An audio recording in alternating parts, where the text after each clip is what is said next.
Ladies and gentlemen, welcome to the Ariel Helwani Show! The Ariel Helwani Show is back in your life on this Monday, December 16th, 2024. And keep it right here. Keep it right here. Look at this setup.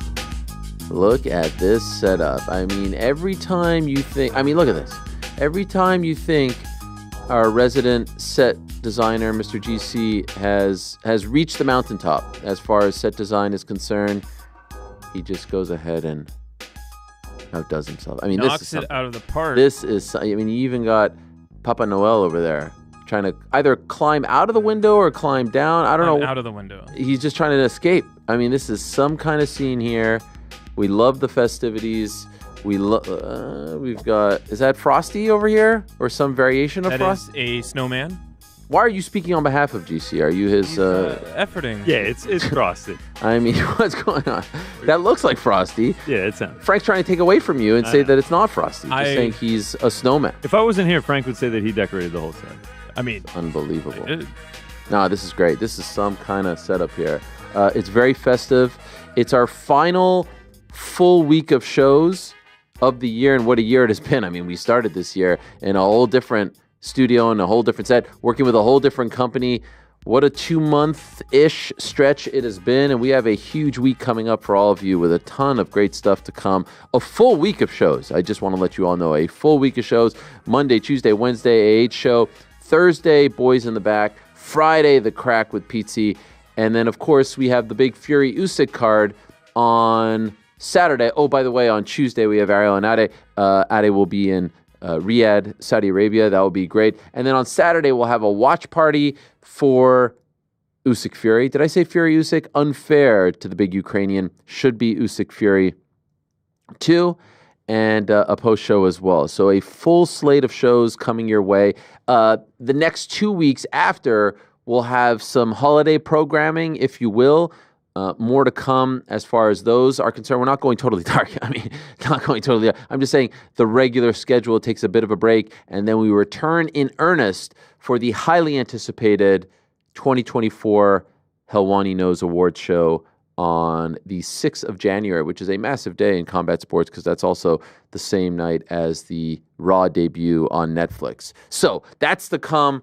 We're in the spirit. Hope you are as well. Whether you celebrate or not, hope you're in a good mood. Hope you're in a good place. We are sending you the best, and we hope that everyone is in a somewhat jolly mood, in the best of health, around friends and family. And if you are not, better days are ahead. And if you don't have anyone to hang out with, don't worry. Uncrowned's got you covered for the next several days. So a lot to get to, and it's been a very busy weekend in the world of combat sports. So much happening in the world of MMA. Of course, the last UFC event of the year has come and gone, and so much is that needs to be discussed as far as that is concerned. We also had a ton of boxing and a massive WWE event on Saturday on Long Island. Today's program, I do want to let you know, is presented by our good friends over at NordVPN. Shout out to NordVPN. I'll tell you more about NordVPN in a moment, but I do want to let you know that NordVPN.com/uncrowned is the place to be for all your great stuff. Try it risk-free right now with a 30-day money-back guarantee. NordVPN.com/uncrowned. You know how much I love NordVPN. You know how much I believe in these guys. You know how happy I am that they are a part of what we are doing. And so go check them out, nordvpn.com/uncrowned. Again, nordvpn.com/uncrowned. Try it risk-free right now with a 30-day money-back guarantee. All right, what are we talking about? What are we talking about on today's program? We are talking to 4 incredible guests. We have a lot to get to as far as this weekend is concerned. I'll give you the lineup, and then we'll get into things. Back into the show, we're going to talk to Cub Swanson. He had an amazing win over Billy Quarantillo. I actually think it should be Billy Quarantillo because it's a French name. but we've seen this from time to time with the French names Melvin Guillard. Should actually be Melvin Guillard. Anyway, Cub Swanson, a legend of the game. He's done so many great things. What a resume this young man has. And I know he's in his 40s now, but when you actually break it down, he's in the fight wing of the UFC Hall of Fame for the win over, or the fight against Doo Ho Choi. Made his professional MMA debut 20 years ago, over 20 years ago, July of 2004. Made his WC debut in 2007, his UFC debut in 2011. Career wins over the likes of Dustin Poirier, Charles Oliveira, Jeremy Stevens, Ross Pearson, Dennis Seaver, Tetsuya Kawajiri, Darren Elkins. Tied Max Holloway for most wins in UFC/WEC featherweight history with 20. How about that? Earned his 11th Fight Night bonus. That brings him ahead of Max for most Fight Night bonuses in UFC featherweight history. If you include WEC bonuses, he's at 15. So an absolute legend, had a great win, and said afterwards, I might be done, I might not be done. We'll talk to Cub Swanson about that all. You may have seen some tweets from Patricio Pitbull. You may have seen some stuff from him about being unhappy with the current state of Bellator. We'll talk to the man who really has been the face of Bellator over the past decade. He's held titles. He's been there. He hasn't left, but it sounds like he wants to leave now, and he wants to leave and go to the UFC. And I think the UFC would be interested, if I do say so myself. We'll talk to Patricio about the state of Bellator and where they're at. I did reach out to Don Davis, the founder of the PFL, about the state of Bellator, about the state of PFL, and his response was a little. Let me get it right here. It left a little bit to be desired. PFL will have most events and biggest fights ever in our history in 2025. That's all I can share for now. So let's see. But if you see the branding, if you see the press release, if you see everything that's being put out there for their next big show, the next big Bellator show, and they did have to cancel their last three, and that's the one in January 25th in Dubai, there's very little, if any, Bellator branding or mention. So let's see. At 2:30, Jiri Prochazka is going to join us. He's returning to action, UFC 311 on the 18th of January. So, he has that big fight against Jamahal Hill. They've been going back and forth. Always love talking to Jiri. He'll join us at 2:30 and 2 o'clock. Darren Till, the pride of Liverpool, who was supposed to fight one Tommy Fury on the 18th of January. He's going to join us. Sounds like they are close to finding an opponent. Let's see. We'll be joined by Darren Till at 2 o'clock.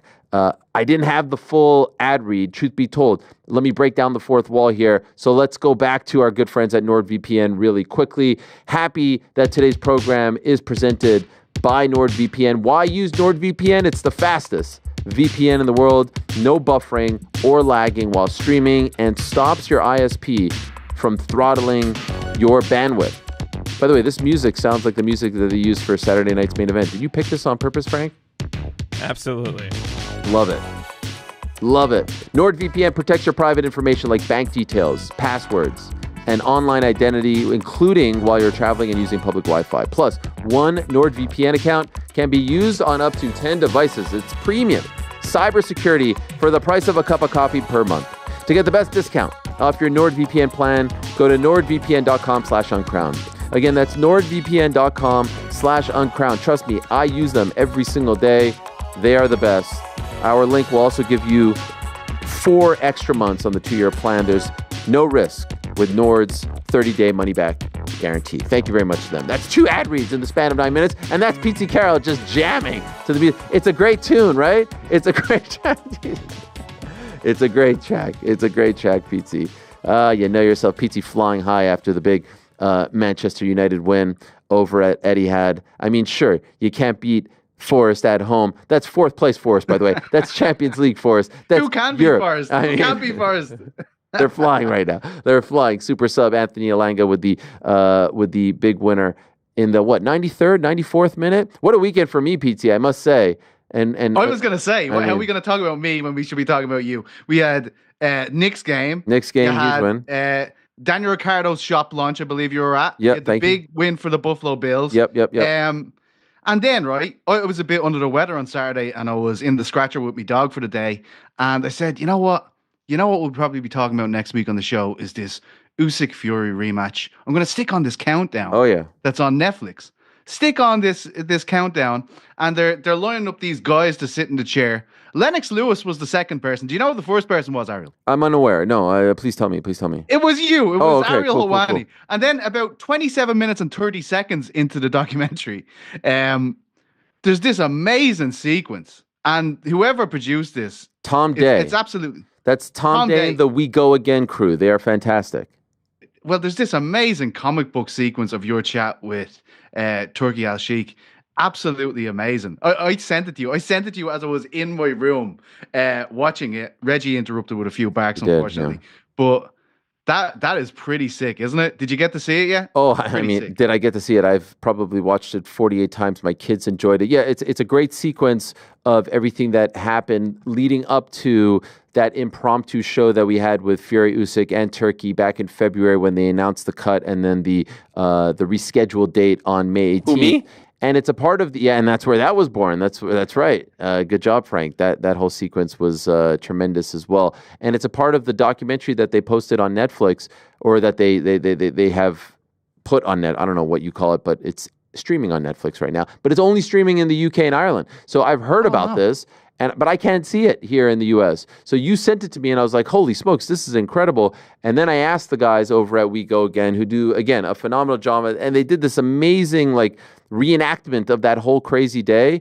It's brilliant. Perhaps tomorrow on the program we'll get the permission to air that, because it really was a lot of fun. But I wasn't even talking about that, to be honest. I was talking about the Big Forest comeback win against Villa, and then of course the Bills win on Sunday evening over the Lions, and then to cap it off with a nice look at me. I mean, I was just flying high. And then to cap it off with a nice Knicks win on Sunday evening. We didn't win on Wednesday against the Hawks in the NBA Cup quarterfinals, but we are flying high. So feeling good going into this Monday. And like I said, a ton to get into as far as combat sports is concerned. I would say for our little world, the big story, Joaquin Buckley winning his 6th in a row, beating Colby Covington, and doing so, in my opinion, quite dominantly and impressively. Obviously, the fight was stopped in the 3rd round. Doctor stoppage due to that cut right over there. You can hear the doctor saying, and this fight took place in Tampa, what a shot that is. The doctor saying oh no, he's going to lose an eyelid. And there's the cut right there. A gnarly cut. Colby Covington saying on his YouTube channel afterwards, I was just getting rolling. It was 1-1. I had him right where I wanted him. I don't know if I agree with that assessment, but this is, make no mistake about it, the best case scenario for Colby. If it would have gone the distance, 5 rounds to none or 4-1, there's not much to say. But now you could say you were robbed. The Florida judges. Now it doesn't fit the narrative. Like, Florida obviously is where he lives, and he loves Florida, all that stuff. If it was like a New York or California, it would have been perfect for him. You'd have been like, those snowflake judges, they took it away from me. But nevertheless, he'll still use it as an excuse. And I don't think this means, by the way, that Colby Covington is done. I don't think this means that Colby Covington isn't a player anymore. I don't think it means that he isn't a draw. There's still an appeal there. But the story is, in my opinion, Joaquin Buckley, who has really turned it around, especially since moving to 170, and he looked fantastic. Now, I would say that he maybe needs to be a little less angry. I don't understand, after the biggest win of your career, why you show up to the post-fight press conference and answer one question and leave. Like, soak that in. Call your shot. Talk about why you're the man. Talk about your plans for 2025. It seemed like, I don't know, a misuse of your time and platform. In case you don't know what I'm talking about, he showed up to the post-fight press conference on Saturday and literally just answered one question and left. And you would have thought maybe he was robbed, he was wrong, something like that. No, he just got the biggest win of his career over the biggest name that he's ever fought, and he just walked away. Maybe there's magic to that. Maybe he was trying to channel his inner DC after he beat John Jones. I don't know. But I thought he could have said a little bit more, and ultimately I thought he could have been a little happier. Here's what he had to say. Did you kind of see that going that way before you got? Yeah. My first main event was a big success. I feel like the whole card, you know what I mean, was very successful, you know what I mean, getting a lot of knockouts. I feel like, you know, my fight, you know, shouldn't been stopped, but, you know, it is what it is. You got to protect the fighters. But I feel like 2025, man, is definitely my year, and we definitely taking over, you know. With this being said, you know, this is on a 6-fight winning streak. You know, I got, you know, 8 knockouts, you know, within the UFC. I feel like I done done enough to really kind of put myself in a position to kind of, you know, yet again, fight for that title. And even though I know that Shavkat is next, you know, blessed to that fight. But if anything happens where Shavkat or Bilal doesn't, you know, step up into the octagon, I'm willing to, you know, face them. So at the end of the day, man, we're going to keep this nice and short, bro. I'm definitely looking to take that throne, man, 2025, bro. So we out, baby. Thank you. And he just left and slammed the mic. I don't know. Effective, ineffective, you tell me. But not to take anything away, 4-0 in 2024, you can make a case. He had a solid 2023 as well. I think he was 2-0 in 2023, but you can make a case. Breakout fighter of the year, most improved fighter of the year. He's on that short list. That's a big-time win over a multiple-time title contender. I mentioned Cub Swanson's win over Billy Q. Manel Kape with the win over Bruno Silva. We'll get into that as well. Dustin Jacoby with a tremendous knockout of Vitor Petrino. And then there were some other, you know, notables. Michael Johnson with the great knockout win over Atman Azaitar. Yoel Alvarez with an amazing knockout of Drakkar Klose. Sean Woodson with a great knockout of Fernando Padilla. Davey Grant with a nice win over Ramon Tavares. So all in all, a solid way to end things for the UFC in this amazing year for them. 2024 has now come and gone. But let's talk to the boys in the back and Pizzi about what transpired. Was the story on Saturday, Pizzi, was the story how good Joaquin looked, or perhaps how not so good Colby looked, and then obviously the doctor's decision? What do you think? I didn't think the doctor's decision was terrible at all. I know Dana said afterwards, had it been Vegas, they would have kept it going, but that's a pretty gnarly cut. And honestly, I thought Colby was a passenger for the whole fight. I don't know where he's reading this kind of competitive fight. He saw this one-on-one fight. I did not see it that way. I think Joaquin Buckley, despite his press conference, did a much better job on the mic post-fight, right? Like we called out McGregor the last time he won a fight, and it was just like felt completely redundant. This time we had a bit of crowd participation going on. Leon Edwards, I think Usman, and I can't remember who else it was, but one name that wasn't there was Ian Gary, and I know he was meant to fight him that night, and I feel like that's the fight to make. I still think that's a really good fight. They're in and around the same spot in the rankings. If Ian isn't going to fight Leon Edwards in London, which I would love him to do, I think why not set up Ian and Joaquin again? It kind of makes sense given that Joaquin has won this fight. Ian came up short against Shavkat. I think that's a great fight with title ramifications if they want to make it. Yeah, I don't think Ian is fighting Leon. I would be very surprised. I don't hate that as well. Someone in the super chat is saying this is Mugen11120. Ariel, Buckley walked off because Dana didn't give him props every single time he was asked about the fight and just kept glazing Colby how he survived. I wonder. I mean, if he was a bonus related as well. Like he didn't get a bonus. I wondered if that was something to do with it. You know, how could you be so mad at the guy? I mean, he stayed on the card. I know they were looking for other people to headline the card. He looked great. I don't know. I don't think, despite the fact that they are both, you know, Trump guys, I don't think Dana loves Colby. We forget. Remember when Colby was trying to get a title shot and he like looked all over Vegas for Dana and went up to him at the poker room and showed his license plate on a thing. Like I don't think Dana forgets that stuff. I don't think he's, you know, best friends with Colby. It's kind of a lazy thing to say, oh, these guys are buddy. I don't feel that way. And so if he is upset about that, if he feels slighted about that, then, you know, more power to him. I don't even want this to take away from the performance. The performance was great. I was just surprised that he didn't use that as an opportunity to big up himself and have the final say this year, because he was literally the last guy to win a fight in the UFC. Rick, what did you think about the performance from Joaquin Buckley? Was that the story, or was it the lack thereof performance from Colby Covington? I think it's a little bit of column A, a little bit of column B. I think a lot of people out there following Colby's last fight had an expectation that this could happen. I don't think anybody was sure, right? Because according to Colby, his leg was severely injured in the first round. And so he said, I didn't look my best against Leon. There were some a litany of other things that he kind of cited, but this is one of the downsides of your gimmick is nobody knows what to believe. So even if you're being truthful about being hampered, nobody knows if that's shtick or if that's real anyway. So that's one of the downsides of the existence of Colby Covington as this kind of character. But if you put stock into that, you would accept, okay, maybe Covington is not going to be the best version of himself, but even any version is going to be better than the one that showed up against Leon Edwards. But truth be told, it looked kind of the same. I just thought he was in there with a more dangerous fighter. I would personally have Buckley ahead of Edwards right now in terms of where I think their championship aspirations can lie.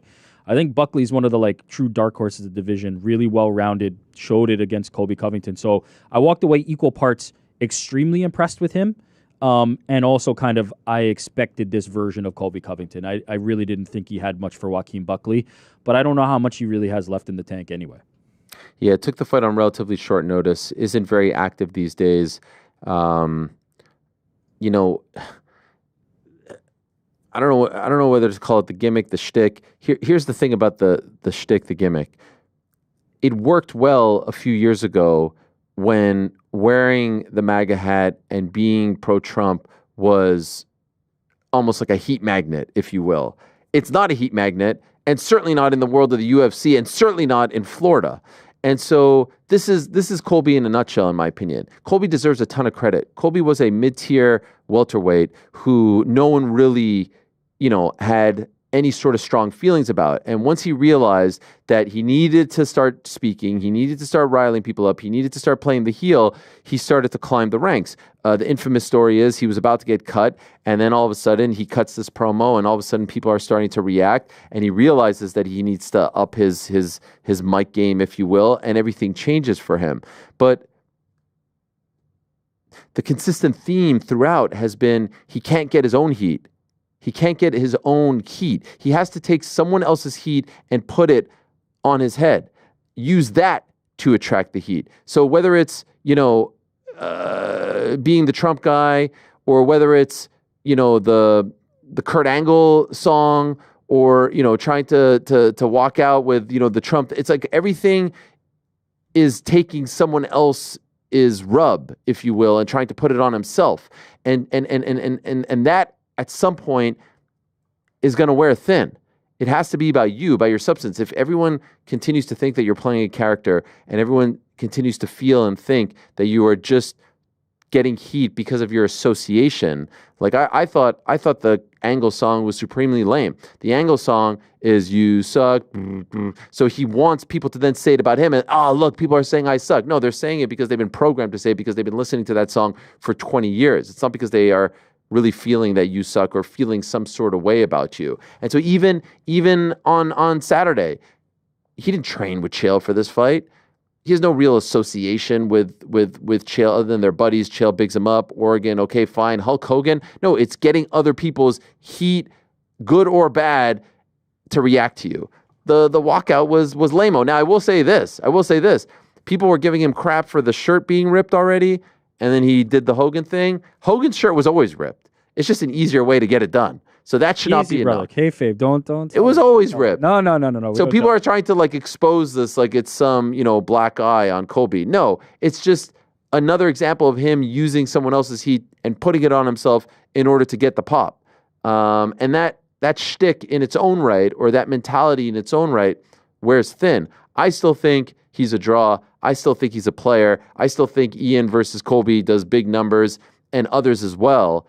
Maybe not a title contender or anyone who's going to be, anyone who's going to be really challenging for that top spot anytime soon. But the way this fight ended was perfect. The way this fight ended was perfect for him, because now he could say he was robbed of the moment.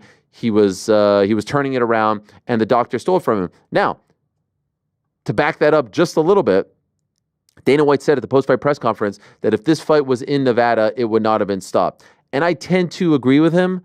Now, Florida isn't exactly, some random state, Minneapolis or Montana or some random state that doesn't usually host big fights, and all of a sudden the big spotlight is on them. But I did reach out to our good friend, Dr. Brian Suterer, who's been on the show before, who has, obviously brilliant takes when it comes to sports injuries and is a big fight fan as well. And I asked him what he thought of the stoppage.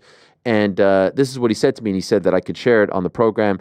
He told me, I think she made the call a bit too quick. Like she hardly even wiped his eye to get a better look. You could get 10 docs in there and not get a consensus on it, which really stinks.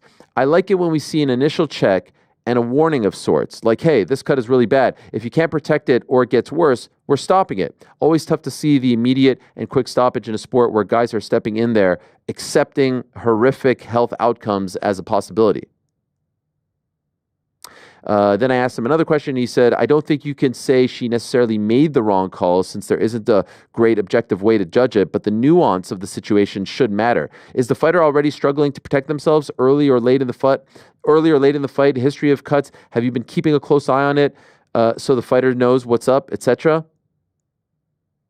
Also, the requirements to be a ringside doc in different states has variation. You don't actually have to be a sports medicine doc in most cases, and a lot of them are neurologists or internists, even, which is just insane to think about. So, unless I'm mistaken, I thought I did hear them say they're monitoring that cut between rounds. I'm pretty sure I did hear them say that. Okay, the doctor? Yes, the doctor and the ref, I believe, had a conversation about that. But by the way, this speaks to a much larger issue in MMA, which is the inconsistency across commissions, right? In one state, they may be more lenient, and in another state, it may be this, and it's just the downside of this thing across MMA, where all the different commissions have their own people. There is no uniformity. Some places the cuts stopped. Some places you get Irene Aldana with her head falling off, and like it takes till that. Like it's an MMA thing more so, I think, than like that specific commission thing. You know? Yeah. And to that point, by the way, he said Irene Aldana is the textbook example. How the heck that continues in one fight, but Colby's doesn't, is just nuts, and it can absolutely change a career trajectory. So. I think for Buckley, he obviously Buckley maybe seemed like a little bit annoyed that it ended. I think he was feeling good and maybe wanted the knockout or the big stoppage. And for Colby, it's the perfect out. Now the question is, where does Buckley go from here? If you're just trying to figure out the division, Shavkat Rakhmonov is obviously going to be fighting for the belt next against the champion Belal Muhammad. And by the way, I wanted to mention this at the top when I was going through, sorry to take a left turn here, as I was going through the lineup, you may have noticed that there is no Belal Muhammad on today's program after everything that happened last week on the show. And so not only is he not on today's show, he completely ignored my public invitation. And not only did he do that, yes, thank you, Frank, he ignored all the quote-unquote receipts that I brought to the table. And so the next time you hear him on either his show or some other shows, whether he's sitting down with SS Jake, or if it's a round table with, the spirit of Joseph Goebbels or something like that Jake, is bringing to the table, just remember who's who in this situation. Now that you've seen all the receipts, now you've seen everything that he has said has been refuted, remember who is who. And when he sits there and says that I won't have him on because of his heritage, remember how dangerous of an accusation that is. You could sit here and say that I suck as a journalist, or I don't want to talk to the guy, or all that. But when you accuse me of not having you on because of your heritage, just remember who's who in the situation. Remember who has made the invitations, who has extended the invites, who has tried both publicly and privately to have him on the program, and now who has ignored said invitation, so that he can sit on these shows and say, Ariel doesn't have me on continuously, time and again, says it almost every couple months, doesn't have me on because of his heritage. And also remember, as you maybe sit there and roll your eyes and say that I'm making too big of a deal about this, or that I'm whining about this, remember my family history as well. That my mom comes from Beirut and my dad comes from Egypt, and they had to leave those countries in order to find safety in Canada. And remember that my grandparents were kidnapped by the PLO and put in jail for 9 days simply because they were Jewish. So this is the reason why I react this way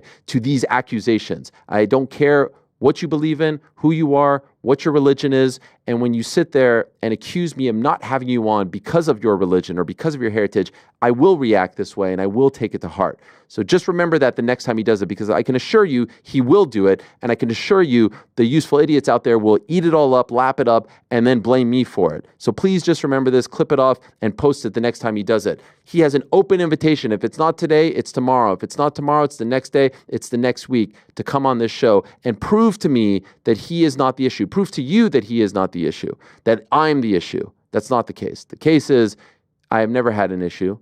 dating back to 2016. I will not have an issue. I would even have Muhammad Makayev, who said he wouldn't come on the show simply because I posted factual stuff about disgusting things that were happening in his country. I don't care. How many more times can I say this to all of you? Journalism is not speaking in an echo chamber. It's not just speaking to like-minded people.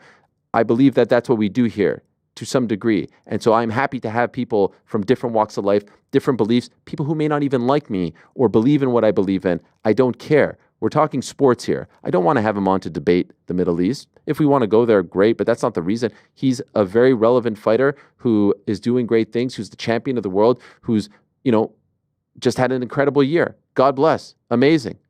Well done. If you want to come on, great. If you don't want to come on, great. That's your prerogative. I'm not going to beg anyone. But I bring this up if only because he continues to say I don't have him on because of his heritage, and that is a 1,000% lie. And I take that to heart because of my family history. So please recognize that.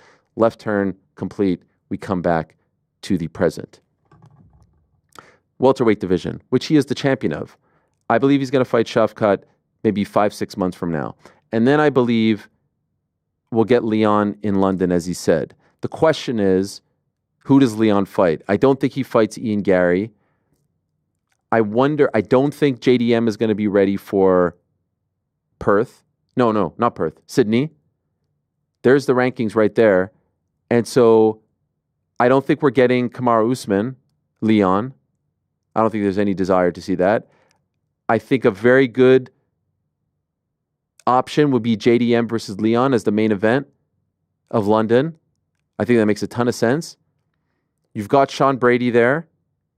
I wouldn't hate the idea of Sean Brady versus Leon as well. I wouldn't hate the idea of Sean Brady versus Joaquin Buckley. I think we don't see Ian for a little bit, and I wouldn't hate the idea of Ian versus Sean Brady as well. And if not, you've got Buckley right there at number 9, who I suspect will jump up by tomorrow when they put out. These are the UFC rankings, by the way. At Uncrown, we only do the pound for pound rankings. Anyone have any issues with that? I feel like it's pretty. I mean, where Leon fits. Leon versus Ian was the one, though. Not happening. I know, but that's the one. That's my. I like only Leon issue. JDM. I'm down for that. I think that's a great fight. I think the crowd It's a was great really fight. excited about Joaquin versus Kamaru, though. Okay. So that's okay. So yeah, he did say that. I'm down with that. So is it maybe Leon, JDM, Joaquin, Usman? What happens to Brady? Is it Brady Ian? Gary? I mean, I feel like Joaquin and Gary should fight just because they were scheduled to, but I guess Ian's coming off of a loss now. That doesn't matter. That's once Joaquin so where's Leon jumps in into all that this? top 6, like that 7 down is going to be calling for a title shot with a win. It's welterweight is very crowded on who's going to get a title shot after Shavkat. Where's Leon? What is Leon doing? Leon's fighting in London. Against? I think it's going to be Or JDM or Brady. Oh, I like those. I'm down for those. That's what I just said. Yeah, those are good. I'll take either one. And then Buckley Usman, and then Ian fights the one that Leon doesn't fight. I'm down with it. Let's do it. That's like a 3-fight tournament. The question is, which is the number 1 contender fight? If Shavkat is, you know what I mean? That's what I'm saying. It's so deep on like whoever, all those guys after they win their next fight will be demanding a title shot. It's crowded, man. If Leon wins, he's going to say I'm next. If 1,000%. JDM, Brady has. Like if JDM beats Leon, he'll be like, time for a title shot. Right. Every single one. To Connor's all of point, them. every single one's going to say Think they're 1 win away from a title. I mean, Buckley. The name that you forgot, Pete, was Bilal. Like Buckley was calling for a title. He listed the 3 people. He said Leon, Kamaru, and Bilal. Like they all feel like they deserve a title shot. And truth be told, like they're not far. Any one win, you get there. It would be hard not to give someone a title shot if they excuse me. It would be hard to give someone a title shot if they beat Leon in London, right? Hard not to, you're saying? Yeah. Yeah. Like whoever wins that fight, I think that's the hardest environment you can go into out of any of these. You know, like you're fighting him, he's a hero there. We obviously saw Bilal do this in Manchester already, but Leon's going to have his back up. He's going to want to get straight back into that title conversation. He's told us that, that the situation there basically had a huge impact on his performance. So he's going to want to come out and show everybody what he's all about. Whoever beats him at that fight, I think would deserve a title shot at that stage. I think it's up for grabs. Best performance wins. Like if somebody comes out there and lights it up and just goes, "I'm the guy," I think they can get it. Because remember that Fox show way back in the day where there were those 2 fights and Dana said the one who looks the best will get the title shot, and I think it ended up was it Bader against Michi? Do you remember this Fox 4 UFC on Fox 4? No one has any recollection. I have no of this? recollection of this. Oh my God, it was UFC on It's all Fox on the same channel for us. You know what I mean? Like it never really. It's hard to distinguish. You know what I mean? Like, oh, this is a big deal. Now, are you going to tell me on the end of this, basically, that it did not go to the person who had the best performance? Is that it did? But it did. Wow. So this is back when they actually did keep their word. Yes, but the problem was it was like it wasn't the best fight. It wasn't both the best of them outcome. were bad It was Shogun beating Brandon Vera and Lyoto Machida versus Ryan Bader, and he said whoever has the best performance of the 4 will get a title shot, and it was Shogun. But then I think it was like no one wanted to see him in the title shot. I mean, it's amazing. I will tell you this. Forget about all that. That was literally 12 years ago. I just got a text right now from Sean Brady. Oh, I'm listening to the show. Me versus Leon is the fight to make. Okay. Off the strength of that, there it is. Sean. That's the one to make. Off the strength of that alone, it's all you. It's all you. Ireland's own, for real. Sean Brady reps the tricolor. There it is. So Ian won't do it. Sean will. Love it. And then if Sean beats Leon, hard to deny. He's got the history with Bilal. I mean Leon's and look, it's a great style matchup. Yeah, it's a really good style matchup based on what Bilal did. Like Brady is such an incredible grappler. When he gets top position, you're not moving. Like he is like soil creep on top of you. Like it's just, I think he's incredible. And after what Bilal did to Leon, I'm sure he's thinking I could employ a similar game plan here and have a lot of success. Yeah, I like that too. It's a great style because also on the other side, Leon's the striker. You have to imagine Leon's the better striker, and we saw what Bilal did to Sean Brady. So like, I think there's paths to victory for both guys there. Love that matchup. Do you think the angle of a rematch helps Sean Brady or hurts him because he already lost the ball? I think it helps. I think it helps. I think there's a story there. Yeah. It's also been, by the time they would have fought, 2.5 years. Yeah. Yeah. There's a redemption arc there that I think is a possible. Get the one loss on the record back. I like it. Yeah. By the way, now I'm remembering it all. None of the guys got the title shot. That was the thing. That was the thing. So you didn't even remember. I remember it was a thing, and I remember it was just like a thing used to sell the fight, and no one got a title shot. So what you're saying is, Carlos Prates is going to be the one who ends up getting the title shot after Shavkat versus Bilal. Probably. Perfect. Love it. What did you guys think of that press conference? Did you think it was Buckley? Yeah. Yeah, I don't know. I guess I don't have too many thoughts. Like, why was he so mad? I think it's fine. I don't even know if he was mad. I feel like he was just like, I'm out of here. I'm done. I guess. But I think what was he going to say that would have like improved anything? I don't know. That I don't know. Biggest win, you know. Yeah, I'm with you, Ariel. I think he could have done more with that, especially as somebody who considers themselves like good on the mic and tries to utilize those opportunities. I think there was plenty of opportunity for him to really like set some agendas out there. But if he felt like he did it in the cage, I guess he doesn't need to follow up on it. But he probably could have stood to do more. I think I'm more in your camp, but I also don't hate it. I'm not trying to make this out to be a big thing. Yeah, but, you know, after the fights, you look at the clips. I was like, okay, let's see what he says. I'm like, oh, wow, this was a minute? Yeah. And then he just walked off. Just different. By the way, maybe the brilliance is he walked off and now we're talking about it. I was going to say, would we be talking about it if he... Right. So maybe that's a brilliance. But Buckley's made some changes. I understand. Not with the same management, not with the same coaches. Like he's made some changes as of late and seem to have worked out for him. So I'm curious to see what this all translates into. He looks great at 170 too, man. Whatever he's done since the move to welterweight, that's all working for him. He's been killing it. By the way, remember, I don't think they wanted him to go to 170. I think they wanted him to stay at 85. Now they got a contender on their hands. Best move he made in his career. Yeah. Did you guys enjoy the Hogan walkout? It was fine. It was a botch, in my opinion. It was a botch. Come on. Who said it was the best walkout? One of the best walkouts ever. That's delusion. I think it was Double B. Oh, yeah? Oh, no. This is one of the all-time great walkouts. I was like, what? Hogan can hardly walk. They did nothing. It was cool seeing Hogan and Chael. Like, I like seeing Chael out there. I like seeing Chael out there just, rocking the glasses and just being Coach Chael. But no one reacted to it. Clunky. Look, Hogan's like, they have this interaction when he gets in as well, where it's like, Hogan's gone back into the second row or wherever he's supposed to be sitting, and Colby's about to get in, and they're trying to like talk to each other, but it just felt they didn't really know each other. So they're going like, you made a great point earlier, Ariel, when you were talking about the gimmick of Colby. We saw Oban Elliott on X say that should have been me, right? Mm-hmm. If he was the one walking out with Hulk, I think there's a way to do that. I think there's an exciting way you can do that, but it's not not knowing each other, and now Hulk and Colby have nothing to talk about and nothing to do, and they feel like strangers, as Petey's pointing out. 2, Hulk's just walking out, like there's no energy to it. He's not doing this thing. Colby's half-assed doing them. The shirt rip was kind of undramatic. Like, Colby just doesn't have the charisma. Colby's thing, and the heat, you said the heat only worked really well when he was the kind of the outsider, right? When it was like he was the one with the MAGA hat when everybody was against that, and he was drawing the heat. Now it has shifted, and he has become more the mainstream of UFC fandom and UFC culture.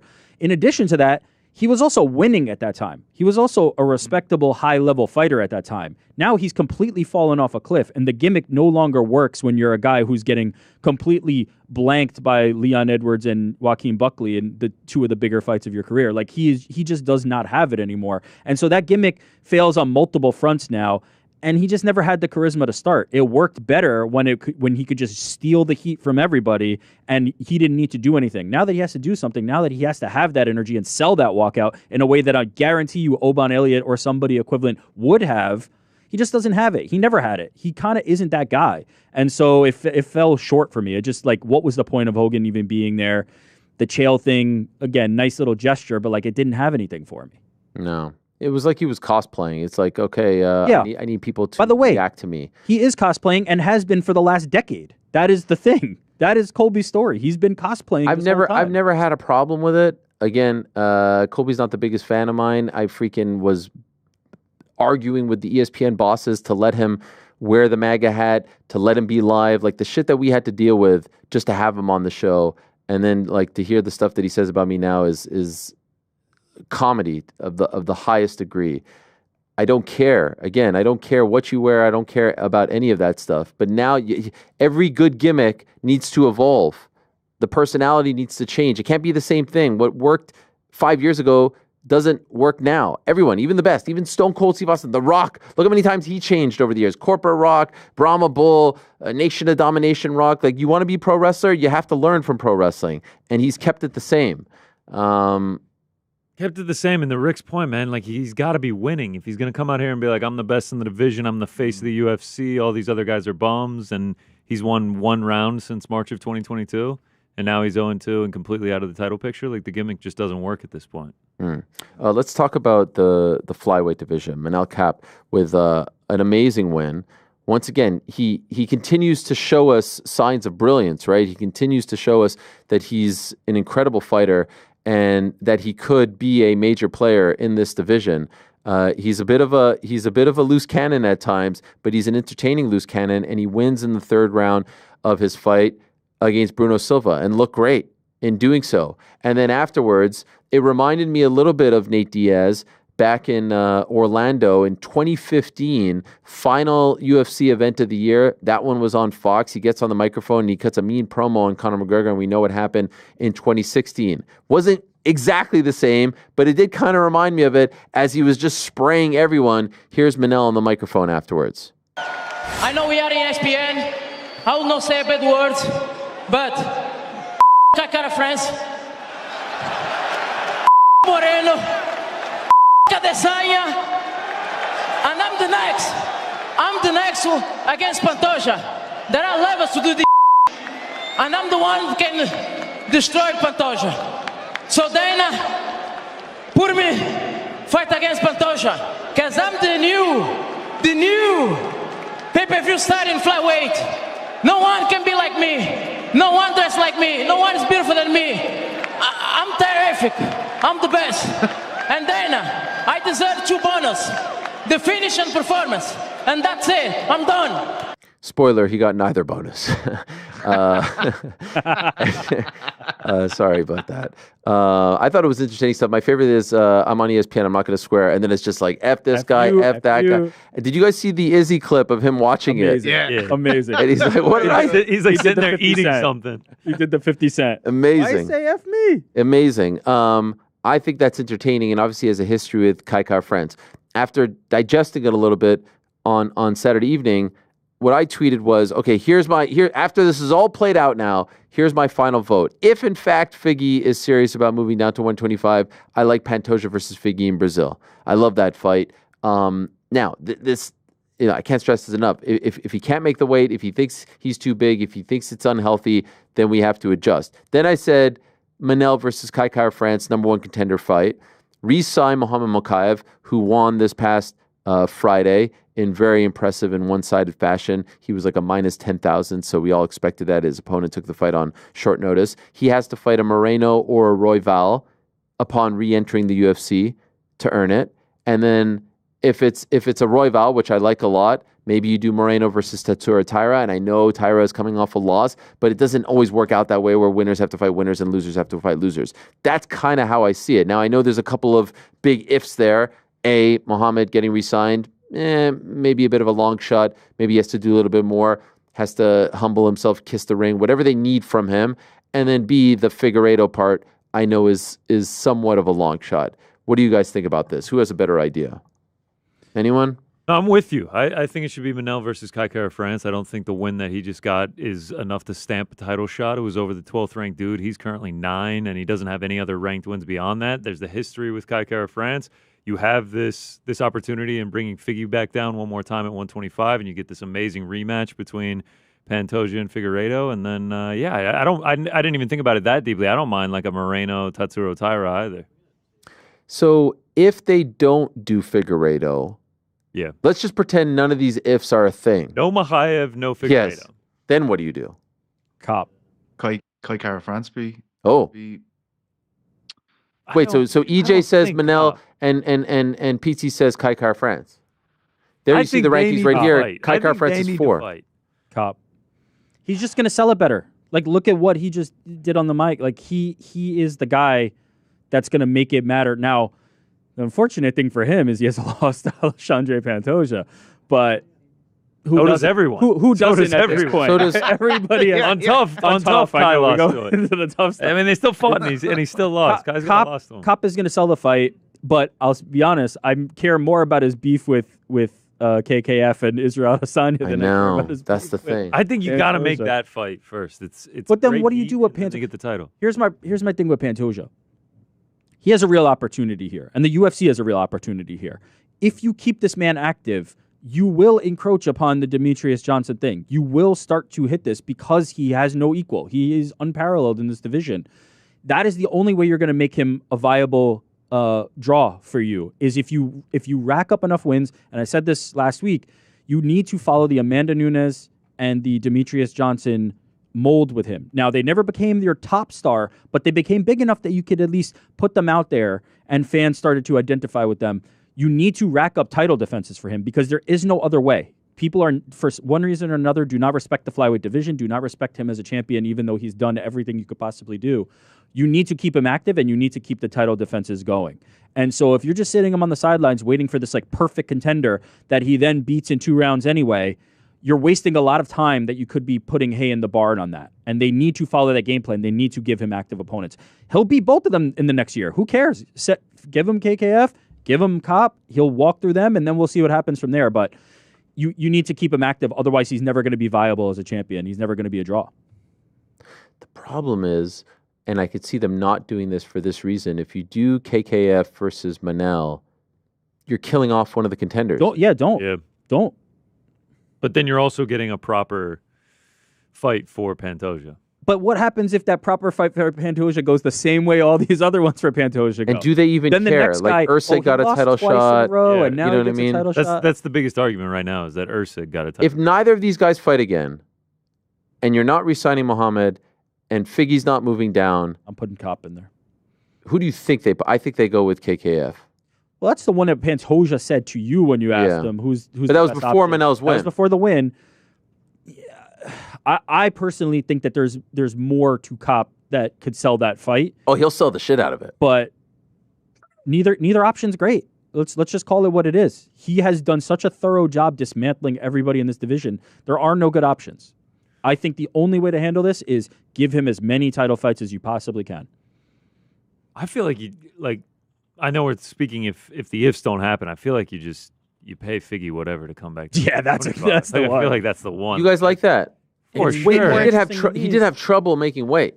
Oh, he's a big dude. Yeah, I know, but you pay him a lot of money and tell him one last cut to 125. You can get the title back if you want to. How's Henry Cejudo looking? Send him back down to flyweight. I don't care at this point. Yeah, they actually need to just get Askar Askarov back from ACB. Get everyone in the division. Yeah. All these guys, these were real contenders, though. Yeah. They were genuine contenders. Didn't he lose to Askar Askarov? I feel like that was his Pantoja, yes. Yes. Exactly. Askarov That's what I'm back. Come on. But no, but like these are guys who just were allowed walk out the door, and that's not how you keep the strength in a division. Makayev, Askarov, get them back in here.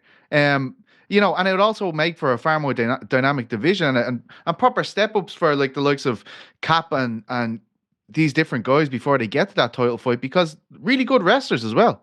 You know, it's like the problem you have with Cap going in against Pantoja is just like there is a huge disparity once that fight hits the ground. I know it's not exactly what Dana White wants at the UFC. Yeah. No, on the ground. I'm saying on the feet though, Cop's got an advantage. Like it's a fight. I think Pantoja's improved so much. Yeah, Kaya Sakura was good on the feet as well. Look, you're talking to the number. You're talking to the number one. Listen, you have to give him credit. Listen, you're always throwing shit all over Pantoja's name. I'm the hater. Okay? I hate Pantoja. Give Asu Almabayev a big fight. Give him Royval Moreno or something. His last two losses were to Figgy and to Askarov. Yeah, line him up. The guy has to like lap everyone twice. We figured it out for them. And by the way, they know what they have to do now. Where's Dustin Ortiz at? That's his third loss. He hasn't fought in 3 years. Yeah, I think Dustin Ortiz back too, man. Just bring back Jordy Torres. Where you at, mate? Let's get you back. Bring Mahayev back. Bring them all back. We've now had this conversation for 2 weeks in a row. How can anybody not value what Pantoja has done? The thoroughness with which he has done this should be lauded every single day in MMA circles. What he has done to the point that they have to scramble like this to find somebody to fight him. Meanwhile, we're talking about welterweight. We've got 15 guys. We're like, oh, this guy could get a title shot. This guy could get a title shot. This guy could get a title shot. At flyweight, he's dismantled everybody to the point that there's nobody who can get a title shot. He's incredible. Honestly, you gotta start getting these guys that are coming off of losses busy too. Like make like Amir Albazi versus Tatsuro Taira or something, just to get them a win. So it's just like, all right, they can get a title. I mean, Kai France is 1-2 in his last 3. Like I know he's coming off a win, but like he lost his 2 previous before that. And now people are like, yeah, put him into a title shot. So get these other guys busy to get a win on their record, so they can call for a proper title as well. Great call, PT. After the win on Friday, do you think the UFC re-signs Mokaev? I don't know the ins and outs of that situation. I don't think anyone does. We're basically trying to understand what happened based off like media clippings, right? Dana said this, Mokaev said this. I don't know what happened there, but it must have been pretty bad, I guess, if they're going to let it. I don't think, by the way, I don't think that there was some big incident per se. I just think that the little things over and over the again. matchmakers thought he was difficult to deal with, and they said the juice wasn't worth the squeeze. And I also think that they didn't love his style.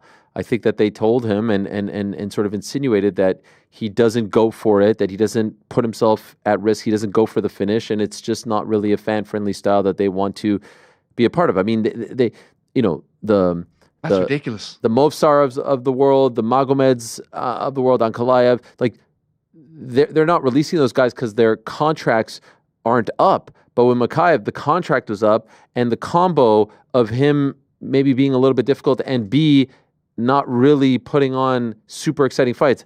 By the way, that's not my opinion. I'm just saying this is what they were saying. Made him walk. Stupid. Yeah, I agree. Also, he's super young too. Like he can evolve. And then the other thing is there's nowhere for him to go. So it's not like you're letting a guy walk and all of a sudden he's going to sign with PFL. PFL doesn't even have the weight class.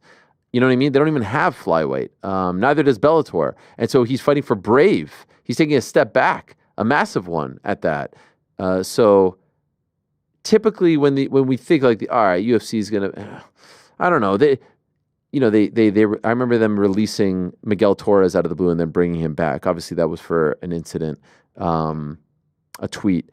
but like Paul Daly, they never brought back. And I'm not comparing any of these things, but you know, sometimes when they make a decision and everyone thinks the right thing to do is to, you know, kind of fix that decision, if you will, they dig their heels in and they double down and they say no. So I don't know what they're going to do, but I lean towards them not wanting to re-sign him. Ryan super chatted in and said, did you see Cejudo tell Habib that he can make 125 again, that he matches up well against Pantoja? Would you be interested in that? Cejudo, anything? 1,000%. He's just a name, and it's another fight. You know, like he's a bigger name than all of them. Yeah, I would love to see it. I don't know if I believe him, but I would love to see it. A chance either at this stage. Oh my God, against Pantoja in his current form, I don't know about that. Let's see it. Let's book this time. Let's see it. I love it. So the other big story, of course, was Cub Swanson, the big win. Completely different than the sort of depressing nature of 310, where we had Clay Guida, Chris Weidman, and Anthony Smith all lose. Here's now the older gentleman getting the nice win, getting the moment with his family, beating Billy Q in a firefight of a fight, a classic Cub Swanson fight. And it was great to see him get his flowers, get that love. A guy who never fought for a title in the UFC, but has just been there for well over a decade. And afterwards, and we're going to talk to him in about an hour and a half, and we'll see. That's a great celebration shot. Do we have the photo of his kids recreating it? His kids were on his Instagram recreating the celebration, which you know, I know the Pereira one is a famous one. It wasn't in the ring, but there you go. There he is recreating it. And shout out to Billy Q, who always handles these situations very well. What do you think, Pete? Was that the end of Cub Swanson? Because it seems like he's having this internal battle where he's like, he wants to go out on top. He's liking coaching these days. Unless they bring some, I could see it. I could see him just sort of like walking off into the night and not making a big to-do about it. Well, it's a classic fighter moment, really, isn't it? Like, I'd say if you had asked Cub all week, is this your last fight? He'd be like, yeah, absolutely, 100%. I'm definitely retiring. Then you go out and do something as spectacular as that, and you can see the cogs turning in his head as he's being interviewed, because I think it's Bisping interviewing him, is it? Yeah. And he's saying, this is like Bisping is set up to give him a farewell here. You know, he's like, no matter what happens here, Cub is retiring. So he's trying to give him the big farewell. And you just see the look on Cub's face with his missus in the background, who he's told he's retiring. And he's like, yeah, I'm not really going to commit to that just yet, lads. Like, and that is the curse of fighters, right? Like, and I think we talked about Tony Ferguson on the old show an awful lot when he'd be fighting, and we were kind of getting into that let's watch it through the fingers phase of Tony's career. And we were like, the worst thing that could happen right now is for him to win. Because as soon as these guys win, these high-level fighters, like Cub should have fought for a title. Obviously, his history with Aldo really kind of obscured him from getting another shot, I think, for a long time. He's a legendary featherweight. And when a legendary featherweight does something legendary this late in their career, you can understand where they're like, shit, I could probably do this to a few more guys. So I think it's just a classic case study in how a fighter's mind works in that moment. You can see it. And honestly, if there's an element of doubt there for Cub, I expect to see him fight again. I do believe, though, Cub is the type of guy, when he does retire, when he takes off the gloves, we will not see him again. I mean, he's getting up there, 41, just turned 41. He's been around for so long. He's fought so many guys. He's beaten so many guys. You know, people threw out, oh, okay, if you can fight Doohoo Choi again, or what were the other ones that were thrown out to him? I think Jose Aldo's name was thrown out. A WEC like sort of like a WEC night, if you will. But there aren't that many of those guys left, to be honest. For there to, I guess there's enough, but I don't see them doing that anytime soon. He seems to really enjoy coaching these days. He seems to really enjoy being that veteran, being that leader. He's got this bloodline team. He seems to be in a great place mentally. You know, we were talking about Joaquin Buckley, like that post-fight press conference I really enjoyed. He's just very introspective and thoughtful. He's always been that guy. He's not really a guy who puffs his chest out. He's not really someone who loves to talk trash or disrespect others. He really just makes it about himself and his journey. And so I go both ways, but it sounded to me like he was at least leaning towards unless. It reminds me a little bit of Joe Lozon. Joe Lozon never really retired, but he said, like, unless something really interesting comes up, I think I'm done. And that's the feeling that I got out of Cub on Saturday. And he certainly deserves that. I don't know if he's going to fight for a belt anytime soon. I think he's at peace with that as well. He's kind of traded wins and losses. What do you think, GC? You think he fights again based on what we heard from him? Yeah, I think it's just going to be difficult for him to hang it up with the way that he won on Saturday night. Had he won just by like a split decision or something like that, it'd be like, all right, let's just finish on a win. But to have that emphatic of a knockout and all the fans going crazy and the kids recreating it and everything, I know he's getting up there. I think he's 41 or something now, but it's just like it's tough to walk away, especially after you just did that to a guy like Billy Q too in the co-main event. Like it wasn't like he was down on the prelims like we saw Clay Guida and he was his opponent was a minus 1,000 or whatever it was. Like he's clearly got something left in the tank, and it's hard for these guys to step away like that. I guess if the wife and kids are asking you though, then that's also a good argument to be made. Yeah. Well, let's see. Let us see. Final UFC event. Has come and gone. Some interesting nuggets from Dana White in the post-fight press conference. Perhaps the most interesting came at the very, very end, courtesy of a question from Danny Segura around the Tom Aspinall John Jones fight and his confidence level going into it. I thought there were a couple of interesting things that he said about it. I wanted to play the clip for you guys, and then we can react to it. Here's Dana White talking about the possibility and the chances and his confidence level going into 2025 of us seeing John Jones versus Tom Aspinall. Jones versus Aspinall, is that sort of the big priority, and you think that's the biggest fight the promotion can put on in 2025? 100%. And I think it's probably the biggest fight in heavyweight history, and it's a massive fight in the history of the company too. It's a big fight. Yeah, we know Tom Aspinall's down. Jones is kind of like on the fence, or at least that's what he said publicly. But right. Have you talked? It's weird. How confident? What's weird about that? Let me tell you what's weird about that. So usually, those guys say that shit behind the scenes and not publicly. John says that shit publicly, but not behind the scenes. John is a very unique individual to deal with. From day one, I've been confident that John Jones would do that fight, right? I mean, even before the fight, I said if he won, there's no way John doesn't do this fight. John Jones isn't afraid to fight anybody, and that's a fact. And the only time that anything remotely weird has ever happened with John Jones was the time that his fucking camp did the weird Chael Sonnen thing. We can't fight Chael Sonnen on short notice. Other than that, and that wasn't him. It was his team, and he listened to his team for whatever reason.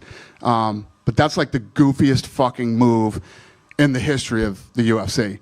But other than that, John Jones behind the scene is not a guy that turns down fights. Would you guarantee 100% we see that fight? Yeah. I'll say 100%. By the way, that's great stuff from Danny Segura. That follow-up question was tremendous. And so the two interesting things for me in that exchange, number one, him guaranteeing 100% is a big deal. Now, is it something you take to the bank? No, because things change. I mean, we're still waiting on Zuffa Boxing all these years later. But he does seem quite confident, and surely he would know. But even more interesting than that is what he said prior about John Jones, saying that, there are some guys who publicly will say, I want the fight, but then privately they say opposite. With John, he's saying, publicly he's saying he doesn't want the fight, but privately he's saying he wants the fight. And so this would back up the theory that he's just messing around. This would back up the theory that he's just trolling us. Now, I still feel like there's a chance it doesn't happen. I still feel like there's a chance for whatever reason it doesn't happen. But if you are one of those people who are praying for this moment to come, if you are praying for this fight, if this is your fight to watch in 2025 that you are hoping happens, I would say those two little nuggets should put you in a great mood. Number one, he 100% guarantees it. And number two, he says John is saying something differently publicly as opposed to Privately. All right. We can talk more about that. For now, though, let us say hello to our first guest of the day. He is the man who was supposed to fight Tommy Fury on the 18th of January. That fight apparently isn't happening. He's the pride of Liverpool. He's the one and only Darren Till, who was giving us a bit of a mare, as they say. He was in, he was out. What's wrong, Darren? Is everything okay? You were making my producers sweat a little bit back there. What's going on? Were you trolling? What's happening? No, it wasn't trolling. Sorry. What are you? Christmas shopping? What's more important in your life than this appearance, than this show? Christmas shopping. Am I right? Yeah, you're right. You cheeky bastard. Okay, so we won't take up too much of your time because I know you're very busy shopping. I see some presents back there. I'm awaiting mine because certainly you have a lot to forgive, or I have a lot to forgive you about after our incident of a couple of years ago. Where do things stand as far as January 18th is concerned? And are you still there, or did you leave? I don't know if I can. Can you see me? Can you hear me? Yeah. Did I break up? Yeah, you broke up. I can see you. You froze for a minute there. Can you see me? Yeah, I can see you now. Can you see me now? Yeah, I can see you. Where do Very things nice. stand? Where do things stand as far as January 18th is concerned? Just looking for another opponent, Ariel. I was devastated, really, to be totally honest with you. Are you fighting on that date? I think so, yeah. I know that Misfits are trying hard to get me an opponent. So, as I said, anyone, any time, any place, obviously January 18th, at any weight, I said. So, hopefully someone steps up to the plate, isn't it? I heard they're close. Are you hearing the same? Yeah, I heard that they are close, which is good to know. It's promising, isn't it? Are you, and I don't want you to get in trouble or anything like that, but are you happy with the option being presented to you?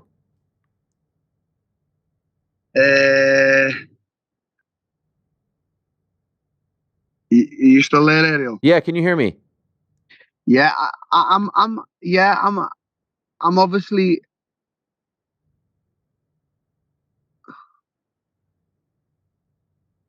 Everything all right? Yeah, I think there's been a crash ahead. Uh-oh. Yeah. Well, involving you? Not involving me, no, just a crash. I think the quartering off the road. So I was just looking to see how to. It was. Oh no, I think they've stopped someone. Sorry. Okay. Sorry, Ariel. Oh, that's not My you. bad. You're all good, right? Because I'll run over there and back you up. I'm okay.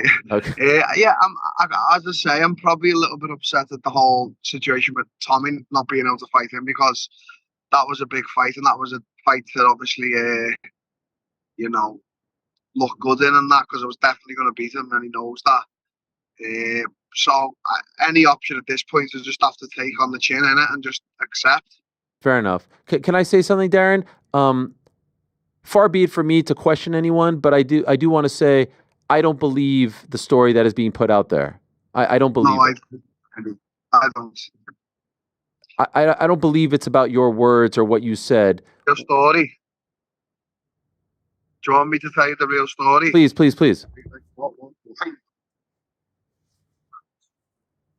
Sorry, Ed. No problem. Are you still there? Yeah, I'm still here. Tell us the story. This is the story that I'm 100% convinced on, and a lot of other people are.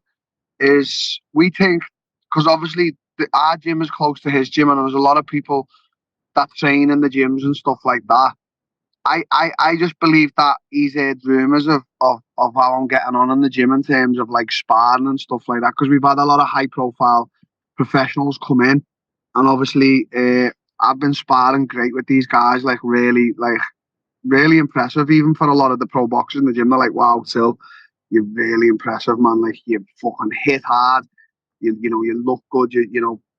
Just all that. So we just think that he's heard rumours, and he's just thought, this is just not going to be an easy night. Like, do you know what I mean? And that's why we think he's pulled out, because you can't be pulling out with that excuse what he gives. It's a terrible excuse.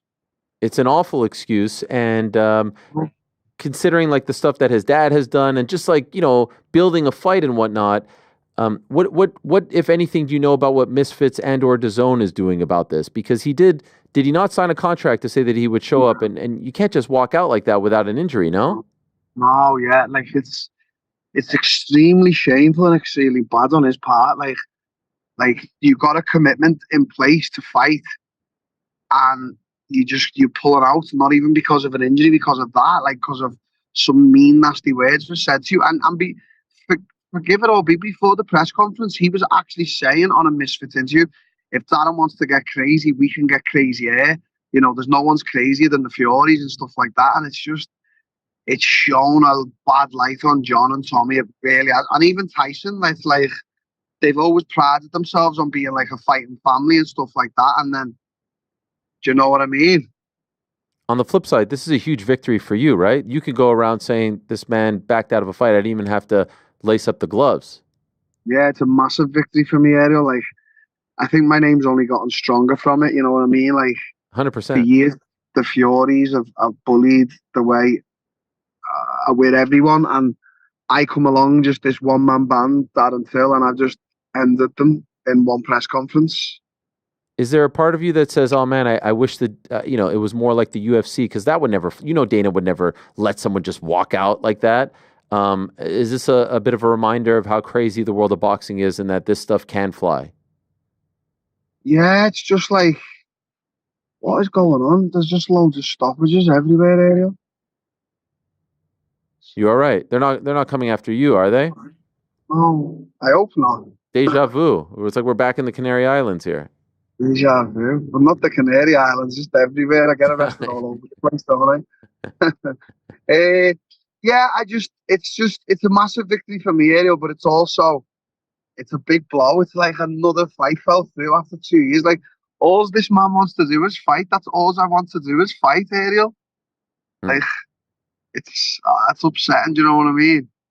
I saw an interview that you did this weekend. You were at the fight in Liverpool, and someone asked you if he wanted to fight you down the line, would you be open to it? And you said yes. Why would you agree to fight him if he's unreliable? I don't know. I think that it's just made the fight bigger, hasn't it, Ariel? Yeah. But I don't know. Like, I haven't got a lot of respect for Tommy as it happens, to be honest with you, mate. Yeah. Was there any consideration of you versus Carl Froch? I don't think so. No, I don't think so. Right now. Flat Earth Froch has been having a go at me. You know this, yeah? Yeah, I've seen it. Yeah. What's he been saying? He's trying to insert himself into the Jake Paul sweepstakes while saying that he actually doesn't want the Jake Paul lottery ticket. But clearly, if you look at his YouTube channel, 90% of the content is about Jake Paul. And he's claiming that I say that Jake Paul could be a champion. I've never said that. All I've said is that, he gives opportunities for other boxers. And you can't deny that. Amanda Serrano, Katie Taylor, others. That's all. I don't think Jake Paul is going to be a champion. I don't think he's championship level. And he has somehow realized that, if he goes at me, people will like him for it. But it's a little disingenuous, if you ask me. And then I saw you say that you called him up or something, and then he hung up on you or something like that. Yeah, he called up. He was talking shit at me at a charity event in Liverpool. So I got someone who was there to pass the phone to him to, like, obviously, see what kind of comments he had to say to me, and he didn't have nothing to say to me. So he put the phone down. That's it. You said, hi, it's Darren, and then he hung up? No, I said, what's happening? It's Darren. I said like something like, you fucking little divvy who you talking to? And he went, fuck off, you little prick, and put the phone down. So that says everything it needs to say to me. All right. What about Billy Joe? Yeah, fight Billy Joe. I'd fight him as well. Okay. Were any of these discussed? No, they weren't discussed. They discussed one or two other opponents that I put forward. They said that them guys weren't good enough, and then I think they're going with like someone new. Hopefully, they've said if we can get it in place. Okay, so the big topic is the big news. You are going to remain on this card. They are close to securing an opponent, and you're upset, but you've moved on now. C'est la vie. Yeah, basically, yeah. All right. I feel like you want to go, so I'm going to let you go. Yeah, I do. I'm sorry to be abrupt this time. I usually do like. This is like one of your worst. You gave us one of your best appearances ever, and you followed it up with maybe your worst appearance ever. You know this. I could say this to you from the heart as a friend. Yeah, you can, because I don't take no offense to it. So no, but it's awful. I mean, I'd like to say thank you, but I would be lying if I said thank you. No, if you said thank you, I wouldn't respect you as well. I think, but I'm allowed to have a bad interview every once in a while because I give you a lot of good content over the years, haven't I? You have. You're right. All right. You know what? Yeah, go I'm ahead. sorry, Ariel. I'm sorry. I am just I am feeling a little bit down, to be honest. It's been a shitty few days. Like, I'm sorry. I can't. Where's the motivation coming from after 2 years just to fucking? Do you know what I mean?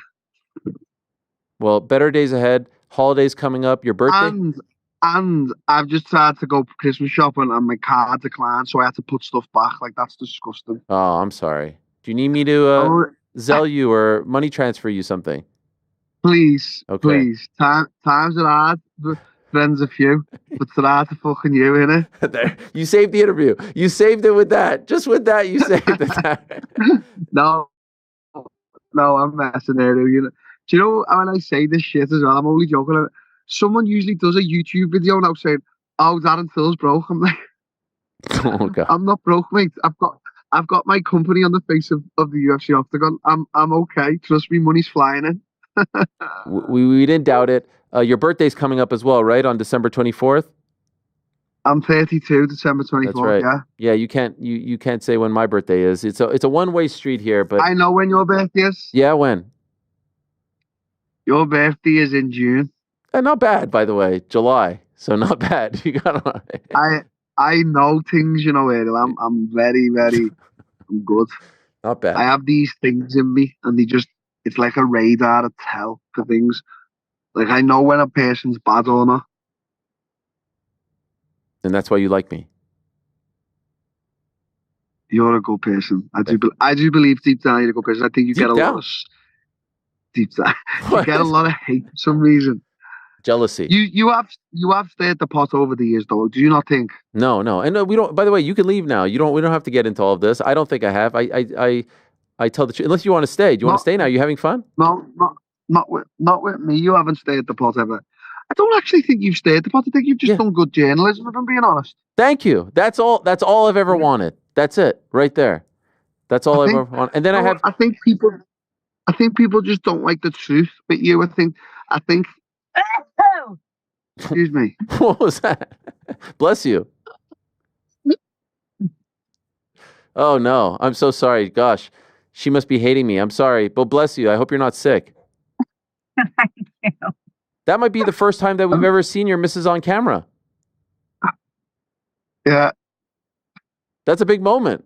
This has turned into actually one of your best appearances. Oh, for fuck's sake, Darren. Mind the language, Ariel. No problem.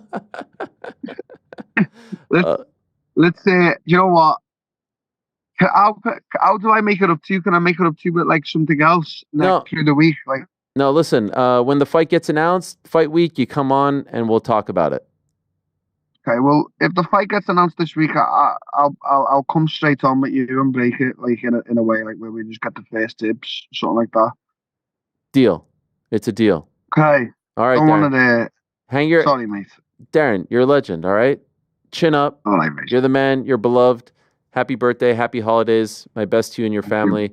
And better days ahead. Down, mate. Appreciate that, Ariel. See you soon. There he is, the great Darren Till. What's that, Frank? Bah humbug? No bah humbug. He's got the bah humbug. Yeah.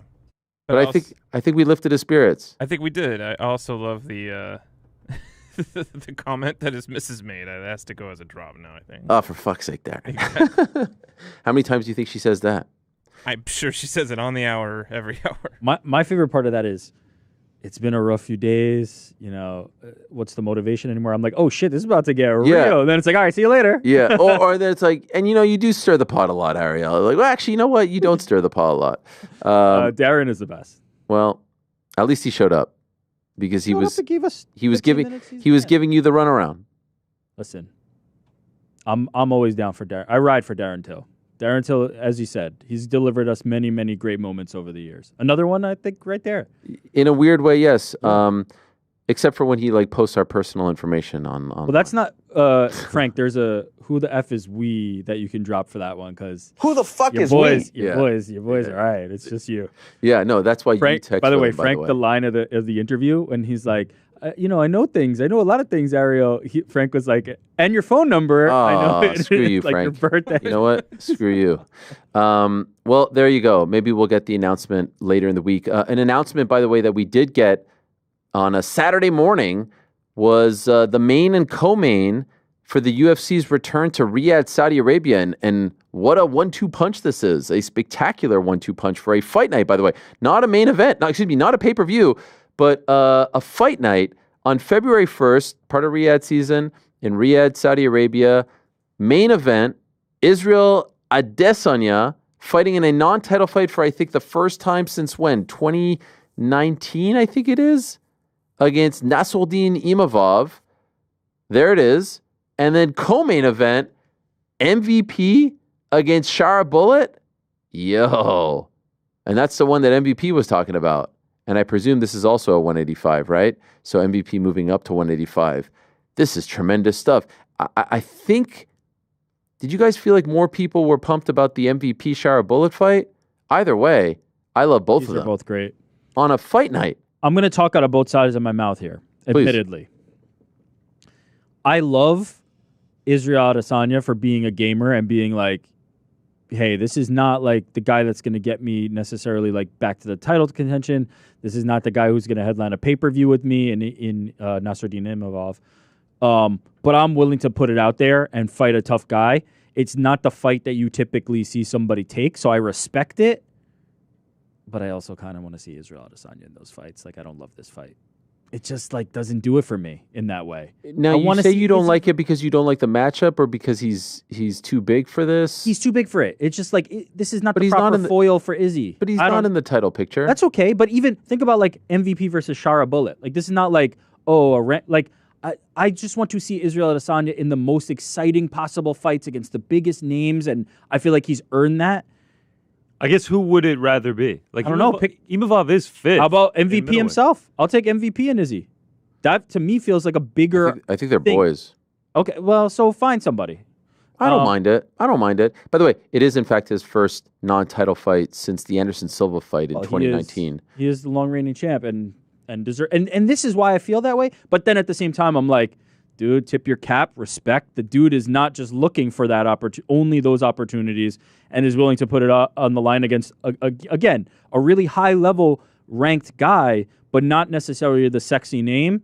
I don't know. I respect the hell out of it. I think Izzy's a gangster for taking it, but I'm also just kind of like, I don't know. What do you think, There's GC? something sexier out there for Israel. I'm fine with it. What's the alternative? I don't mind it at all. I'm actually surprised by this take. He's the Imavov is number 5. Here, if you look at the rankings, it's just like Sean Strickland's fighting DDP, then it's Izzy, then Hamzat is obviously just going to wait for the title shot. Robert Whitaker, we've already seen that fight multiple times, and then Nasruddin Imavov. Yeah. I don't know who else it would be. I'd rather see Paulo Costa. There's just better, bigger names. You just want a foil for him. I just want a foil for Israel. I just want something that feels like, okay, this is the pairing of the two. Yeah. This feels like it's all on it's hinging on Israel. It falls on Israel, and I don't know. I guess maybe I'm off base here. Maybe people are excited about this fight. I'm sure they are. And as I said, the respect level is up here. But I just want something like this is the way back to those fights, though. Hopefully. You beat Imavov, then you're Israel Adesanya. You can start calling for a title shot yourself. By the way, I love the fact that Izzy's fighting on a fight night. I love the fact that he's being celebrated for this. That he's not just sticking around and saying, "Oh, I should be," That's what I'm saying. I respect the hell out of that. I really do, truly, because I think it's a winnable fight for Izzy. Absolutely. Well, by the way, if he can't beat Imavov, then the title fight days are long gone. If he can, he's right back in there. And then you follow that up with MVP versus Shara Bullet, which, you know what I like about the MVP Shara Bullet fight? It's one of those fights that like gets thrown out on Twitter or it gets mentioned in an interview, but it never comes to fruition, if only because they're not in the same weight class. Right. And they actually made it. Yeah. I love it. It's great. Fun fight. Fantastic. Super fun. Both guys are just going to strike. Shara Bullet's going to try to, outstrike MVP, who's elusive. We're not seeing it. At this point in MVP's career, I don't need to see him against a grappler, right? No. At this point. Nope. Same with Wonder Boy. Those guys, like, I don't want to see it we kind of know what's going to happen. Although I still believe that MVP beat Logan Storley off his back. The point is, there's enough of these guys out there that we can have a little bit of fun. Winner gets Israel. I like that. Let's do that. Well, if he wins. If they win. If he wins, and even if he loses, they're what? Shara is 14 in the UFC rankings. I was gonna say, honestly, it makes more MVP is sense 15. If Izzy loses, then he gets Shara. If he loses, let's do that one. Oh, that was just the want one. to see these types. This is what I'm after. Shara Bullet versus Izzy would have been nuts. Okay, so you understand what I'm saying? No, it would have been nuts. But when I saw this, I was like, shit. Izzy on a fight night. Izzy and Riyadh. I know he's friends with Turkey. I don't know. It just feels. You knew that. The days of them going to Saudi Arabia and not bringing a big card, if it's not a pay-per-view, they weren't going to get away. You remember that first one last year when they were unhappy with it? And then the next one was better, but then, of course, Hamza... Dana said they weren't unhappy with it. Yeah, okay. Then the next one was Hamza. Yeah, compare this card to that card. You know what I mean? Something happened. And the names. What was the very first one they came up with? Oh, it was awful. It was awful. that Ryan. Turkey was literally like, we're not doing this. Yeah. Ryan writes in to Rick, he's like, in all fairness, Rick, this is a much bigger fight than many of Izzy's previous title fights, Cannonier, Vittori, etc. Those all had less hype than this. I would say not. just about the same, Nice. I guess, from an opponent standpoint, but there's no belt on the line. Yeah, there's no belt on the line. And it's not a Vittori, he pay- had wound up into knots, like driving himself crazy. Thinking, not even close. Wow. You know, I'm looking at the chat a little bit. Shout out to the chat. Thumbs up. They're not with Shout me, out to huh? the chat, They're man. not riding with me. Breaking news. But They're riding with you. hey, I'm a man of the people. Yeah. I'm a man of the people. I mean, I'm seeing. Hold your ground, Rick. The chat thinks it's whack. Come on, we want big fights. I'm saying, who did you want it against? He just Bullet? but it Like, Bullet is not that big of a fight. He has such name cachet that you really want to make something of it. Now, I'll say this: if Imavov beats him, that's a huge name for his resume now. And what is he ranked UFC? He's ranked number 5.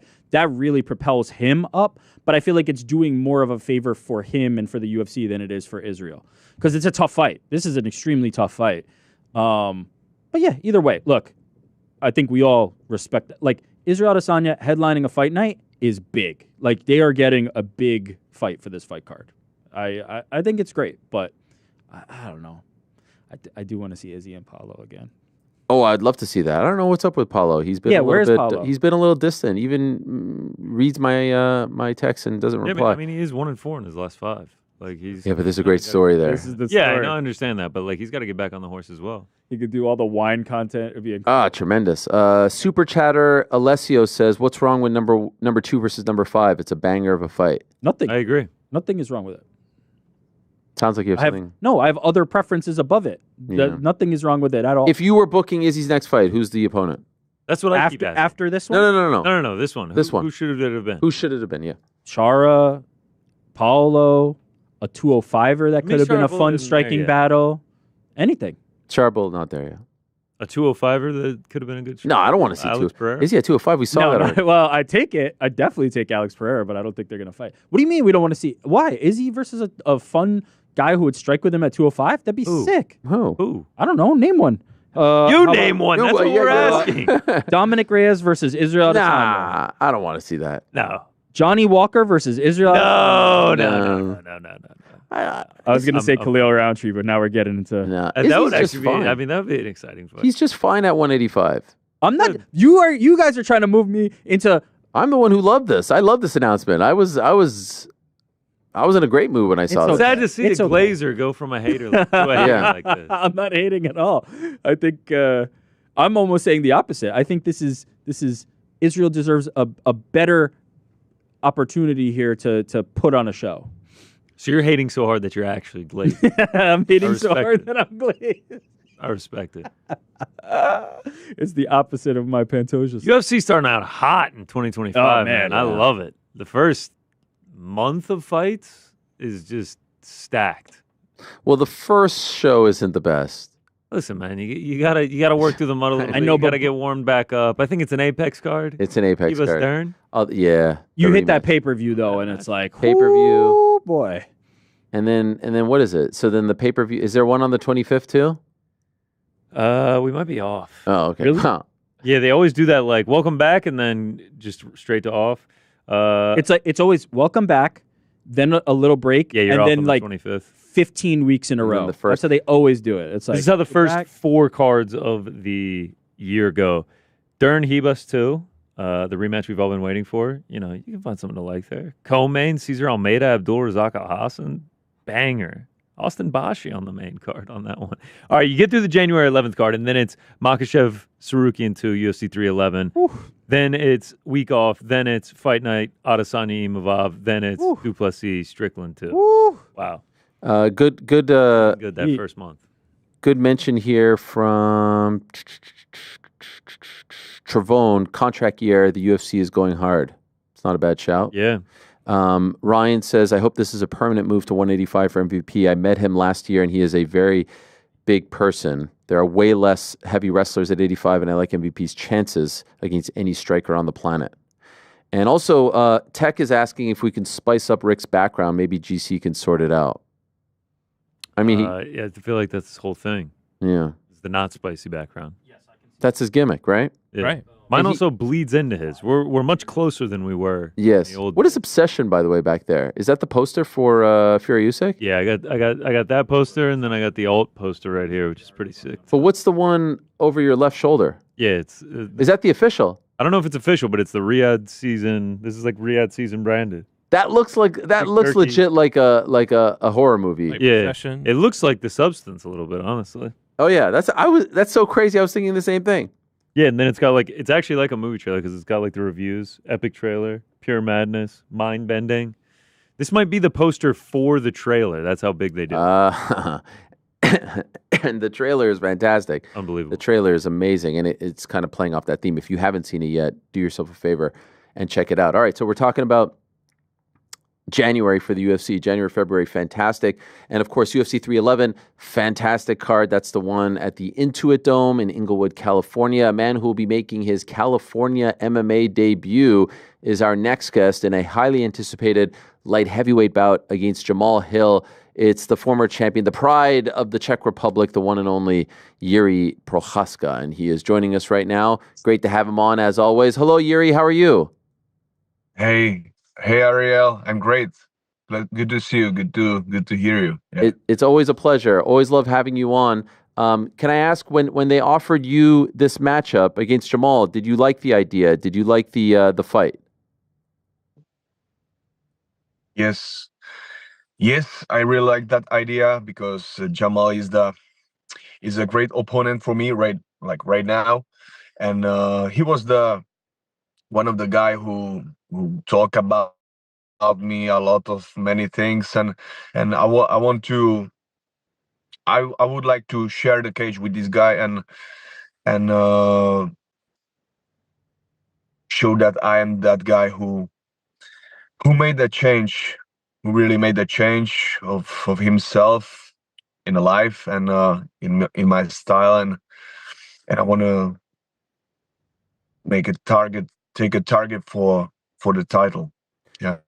Yeah, I've seen you guys kind of go back and forth with video, and then he responds to you, and then all this stuff. So what is, in your opinion, the feelings towards Jamahal right now? My feelings is the same like to every opponent. I have no hate, totally no bad feelings against my opponent, because I'm just focusing for myself, for my vibe, my trainings, and to feel some hate or some anger for some my opponent. That's not my style. Yeah. So for me, Jamahal is the guy who talks a little bit, but he's not enemy. He's my opponent right now. Yeah. Okay. Do you have to sometimes, you're a human being. If someone says something that maybe you don't agree with or gets under your skin, do you have to try to block that out? Actually make a conscious effort to move it out, or does it happen naturally? Man, if you really train, like if you train, honestly, like you give a full power and full effort for your training, you already clean yourself from all these things, and there is no hate in you because there is a just self-discipline. The only opponent is your ego, your and this ego makes from other people opponents. So this fighting generally is not about others opponent, because it's like, it's paradox, it's funny, but my opponents make myself to be better. Yeah, that's all, that's true. And I like to I like to stay in that, because I know I see in the people around me, in everybody, just I want to see the good in the people. Yeah, because this is the I think the main work in a fighter's life, to see the good around you, and fight with these demons, hell, with bad thoughts, bad experiences, with everything inside yourself, and win that battle. And when you win that battle, then you will see the world around you in a beauty. And that's it. That's true. That's my truth. I love that. I love that. It speaks to the kind of person that you are. And this is a big. I mentioned that this is your first time fighting in California, right? Does this excite you in any way, or do you not care if the fight is happening on the moon or in the forest or anywhere?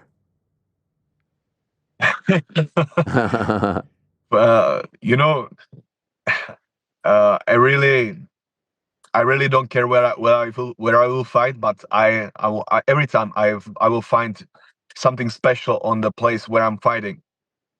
And I was like 2 times in LA, and it's a little bit, yeah, it's good city, great city.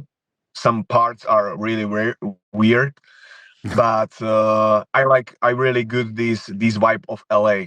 So right now I have to say that I'm really looking forward to fight in LA, and I want to go there to the sea, yeah, to the ocean, because last time I was there, and I jumped and I shadow boxing. I shadow boxed and trained in the sea there, and it was amazing experience. Yeah, there was a really good feeling from that. By the way, we haven't talked to you since then. Did you consider, after your last fight, moving down to 185? Did you seriously consider that? I thought about that a lot, but light heavyweight is my division. Light heavyweight is my division, and I wanna stay there. Maybe, yeah. This is the thing. I said to myself, yeah, I will go to the middleweight, but first I need to return to the throne of light heavyweight. I know maybe it sounds like very crazy, because Alex is there, and he won twice, but still I believe, and I'm really open to make a big changes in my life, to do that, to make it happen. You think you can do it in I believe in that. in a healthy way? You can cut down to 85?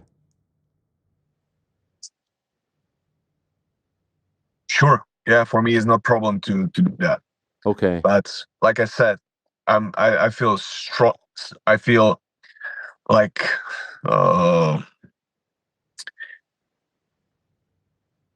I'm the guy who have the uh, one of the best physical exams in light heavyweight. So I'm much like more stronger than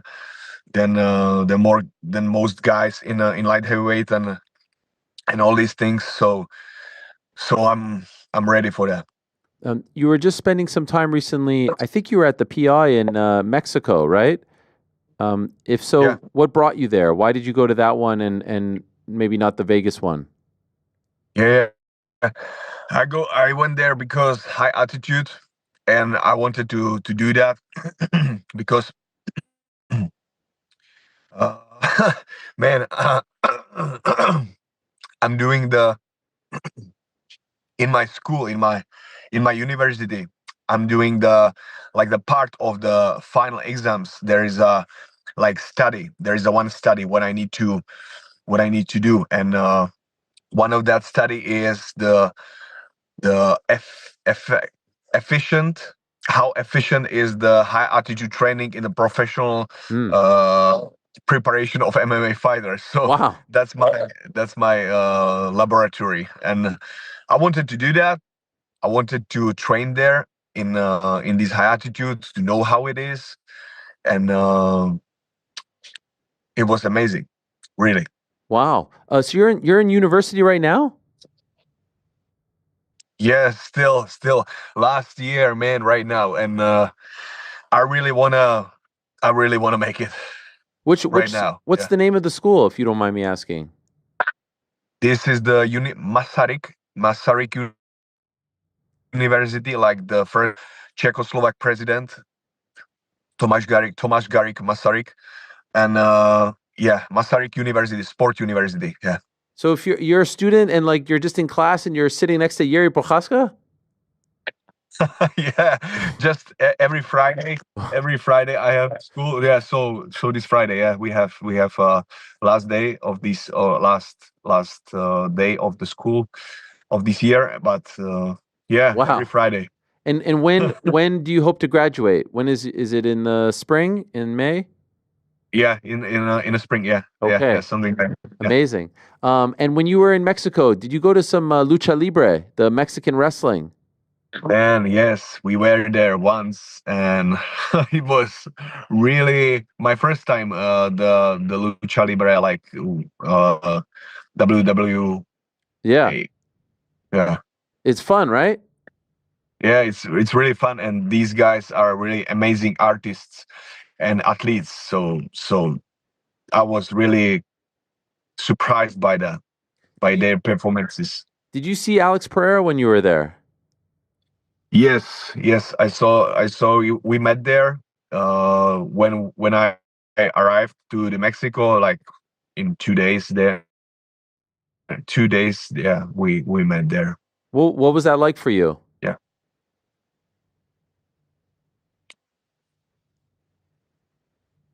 You know what was that like for me, man? In every part of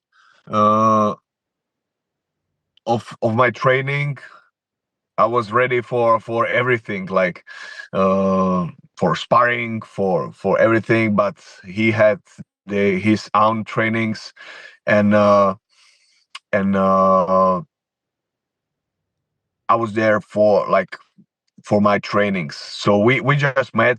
We just talk a little bit about like some self-respect and all these good things. What makes of true fighters. And no, it was a good meeting. Yeah.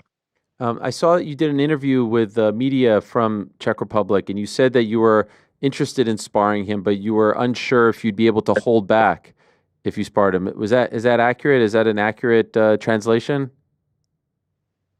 That's right. Yeah, that's why I didn't came with that because I still like it's in me. Is in me, yeah, to rule the cage, to rule the fight. And if you have, especially before you, somebody who won twice in a cage, man, that's mean for me. A big challenge, like.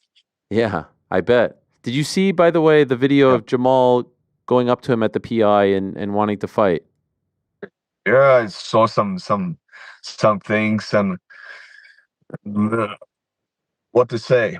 I just saw some things like the Jamal said, like about he's going to the cage for the money, and that's the another thing. What I don't want to talk because it will be not a nice talking, because for me, I don't need the money to fight for the with the champion or the guys who's staying in the top 5. Yeah, You would do it for free for the Bushido spirit. sure. And no, it's not like Bushido spirit. It's our natural. I think if you are really a fighter, a really real warrior, you will go. No matter what. And I just think maybe that style of a sort of incident like that is not really your style, right? What we saw there, the tension. Oh, you know what? It's I like to be, I don't know how to say, like, to be, not to be nice, but to be respectful for others, for the losers, for the winners, for your opponents, for your for everybody. Yes, and if you are a fighter, you have the power to change the things, to make happen, to lift somebody or give them down. So every word, every doing is you have to be careful what you're doing, what you're saying. Just one question on the Alex fight. Do you regret taking that fight on short notice? Do you wish you would have given yourself a full camp, the one in June? Yeah, right now I will do that. I'm the guy who is the yes man. Yeah, if you ask me, I will go. But right now, I really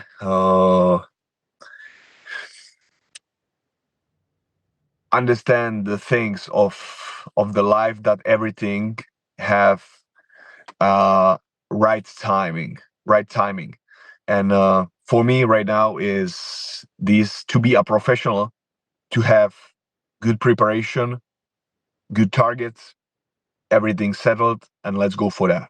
Do you think so that's do you think Magomed has a chance to beat Alex?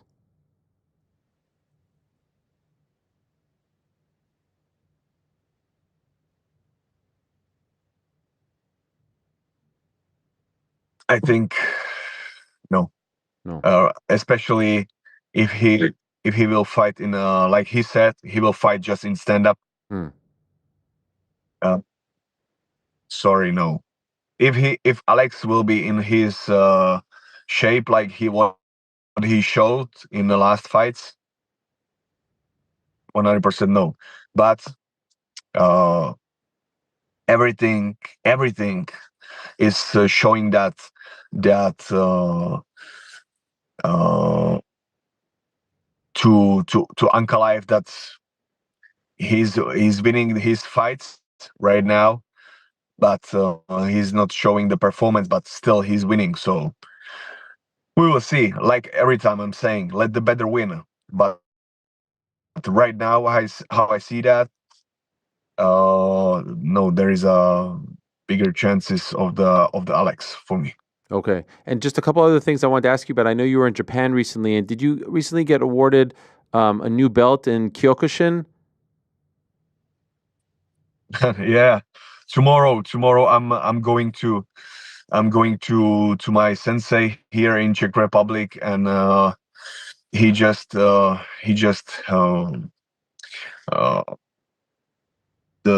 belt, the black belt from Japan just arrived. Wow! And last week, and tomorrow I'm going to take that belt in his gym, in his dojo. Wow! Congratulations! I would love to see you and GSP grew up learning Kyokushin karate. Yeah, man, that was. And GSP he did a Kyokushin. Yeah, that was when he was a kid. That was his first introduction to martial arts. Oh, Kyokushin, and the master, a big grandmaster, Masutatsu Oyama, the founder of Kyokushin. That was a real warrior, like really warrior, and he really inspired me in that, and that's why I said to myself, like, this is the style of the karate, what I want to do, like where I wants to have the black belt. Well, congratulations. That's a huge honor. Thank you. Honor from, like, really honor. Also, speaking of a big honor, I saw. Did you recently come out with like your own shoe line?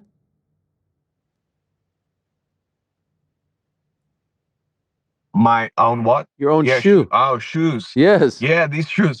Those are yours. Man. Yeah, that's my one. And if you want, I will bring with myself to LA some. It's amazing. Some. Just give me your number and I will give you one. Thank you. Because they are with and especially I'm really happy because they the company with what's made these shoes, like, it's all traditional style of the Czech brand of the shoes, Czech brand shoes, really old one. And I'm really glad that I can to be connected with them, with this company Botas, which made a really great quality of the shoes. So incredible. It's honor. It's a big honor. Yes, the BJP shoes. I love it. And also, speaking of honor, before I let you go, and I know you saw this because you tweeted about it this morning, I saw a young woman say that she was going through chemotherapy and that she made her hairstyle in honor. How about that? In honor of you, her favorite fighter, she wrote, "Lost my hair to chemo, not before celebrating my favorite UFC fighter." That is incredible, right? That's incredible. How does that make you feel when you see that? And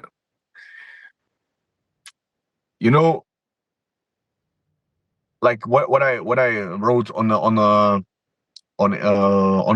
Twitter. I wrote there, like, every fighter should have a war hair, and these people, like, with these experiences of these shit, so they are real warrior. So they have to really fight, because I have a foundation, and my foundation, I'm going to the hospital for the oncology for young kids, and I really know how big shit this is. So this is the true fighting. Yeah. And I wanna know this girl. I don't know this girl. I wanna wrote her something, some good message to be in the contact about that, because I really like to help her. That's a beautiful thing. Just to make a change a little bit here. Mm-hmm. And when you make a little bit change here, the body will adapt for that. So believe. Well, we wish her the best, and I know you do as well. And maybe she'll see this, and maybe we can help connect you two, or she'll reach out to you in another way.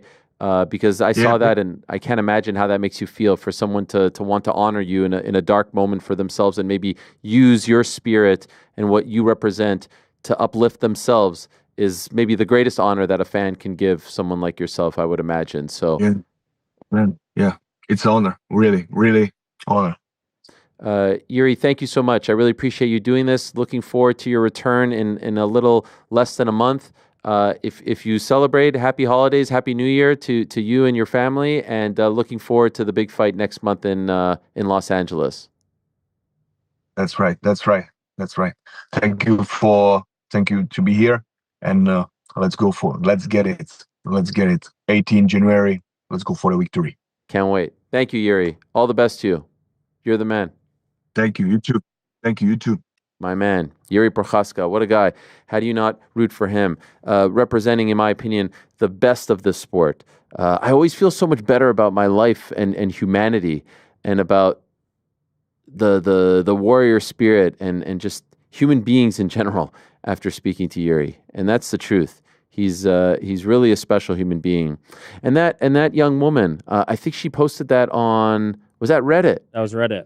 What's her Reddit name? It was... it's in the bottom right of the picture. Can we show the photo? Yeah, show the photo. So, Butterfly 105. She posted that to the UFC Reddit. UFC Reddit. She said, I had a lot of fun doing this with my friend before shaving it all off. Cancer sucks, but you have to make the best of it sometimes. I'll be rooting for my boy in January. I mean, that is just... Imagine if she does get a message from Jiri. I hope she does. I saw him quote tweet incredible. Something about it, but hopefully she saw that.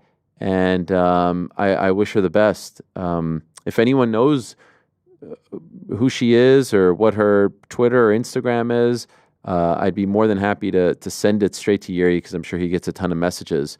But how do you not love that guy? How do you not root for that guy? How do you not want to see him succeed?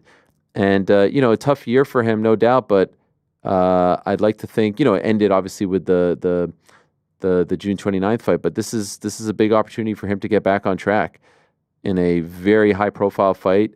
And I would think, hopefully this doesn't affect, I think he would be the babyface going into that fight. I'm coming. Yes. Is that a hot take right there? I don't know. But I just love talking to him. I really do. So thank you very much to Jiri. And that fight card cannot come soon enough, with those two title fights at the top, Islam versus Arman, Merab against Umar. That fight's on there. A bunch of other fights are on there. Looking forward to the return of Peyton Talbot off the top of my head. So that is a very fun fight card coming up on the 18th of January. That's going to be a fun day if Darren stays on that card as well. And it sounds like he is going to stay on the card. In a matter of moments, we're going to be joined by Patricio Pitbull, who is the current Bellator featherweight champion. Surely you are familiar with him. He is 37. He is 36-7, 24-6 in Bellator. 3-time featherweight champion with 9 combined title defenses, 1-time lightweight champion. He's been a member of Bellator since 2010 and has competed in 17 Bellator title fights across bantamweight, featherweight, and lightweight, which is remarkable. Wins over the likes of Michael Chandler, AJ McKee, Juan Archuleta, Pat Curran, Daniel Strauss, Wilson Hayes, and many others. His last Bellator fight was in March of 2024. And recently, he has been quite vocal about the fact that he is just unhappy with the lack of fights that he is receiving from Bellator. Of course, around this time last year, we found out that PFL was acquiring Bellator from Viacom, Showtime, Paramount, etc. And others have weighed in. Patchy Mix, Corey Anderson, many others have voiced their displeasure with the lack of fights that they have received. Actually have a list. Here's a tweet here. I haven't fought since February. I wanted to fight 3 times this year. I was told I'd have to wait until December 31st. Found out online my opponent would fight someone else. Then they had a replacement. I bring people over, spend more money with camp, and there's no fights. That's him quote tweeting a tweet from Leandro Higo. Here's the last time the Bellator champions have fought. Patchy Mix last fought in May. Pitbull, featherweight champion. Patchy is bantamweight. Pitbull last fought in March. Usman Nurmagomedov, who's the lightweight champion, last fought in September.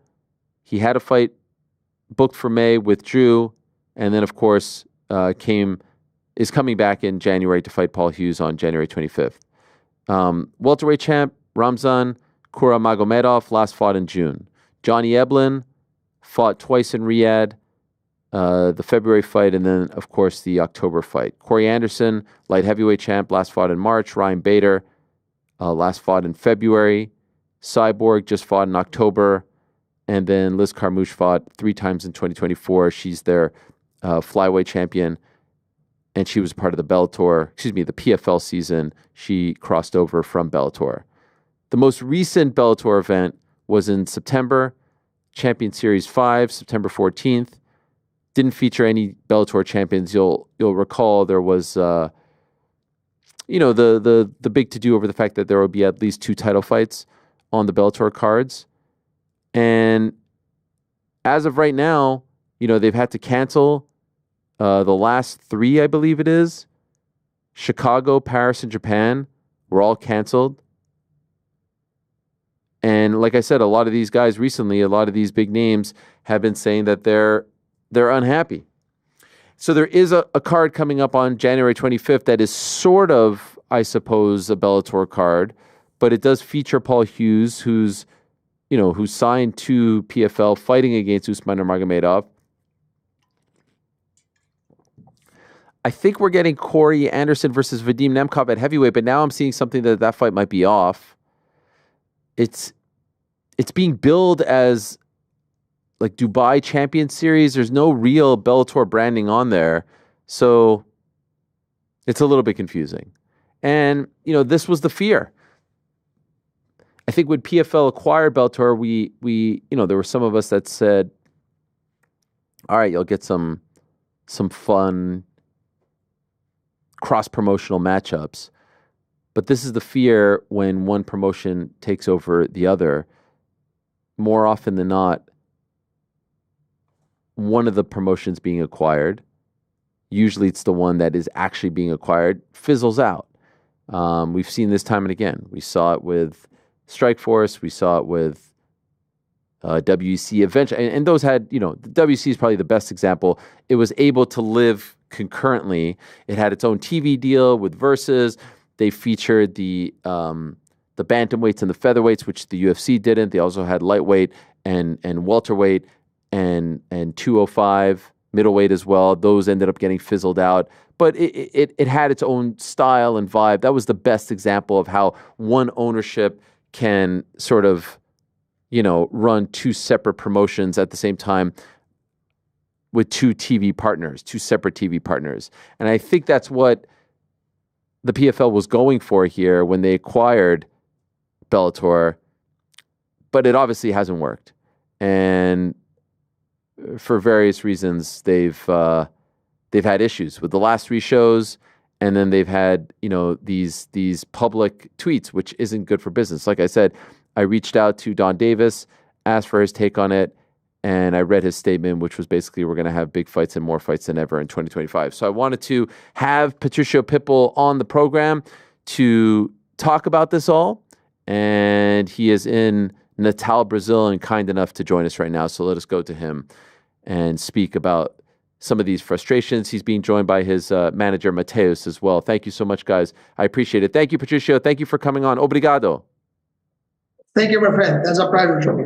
Thank you, Ariel. Thank you. Okay, so let's get into it. Patricio, you have been vocal, and I'm sure it took a lot for you to get to the point where you were vocal about some of your frustrations.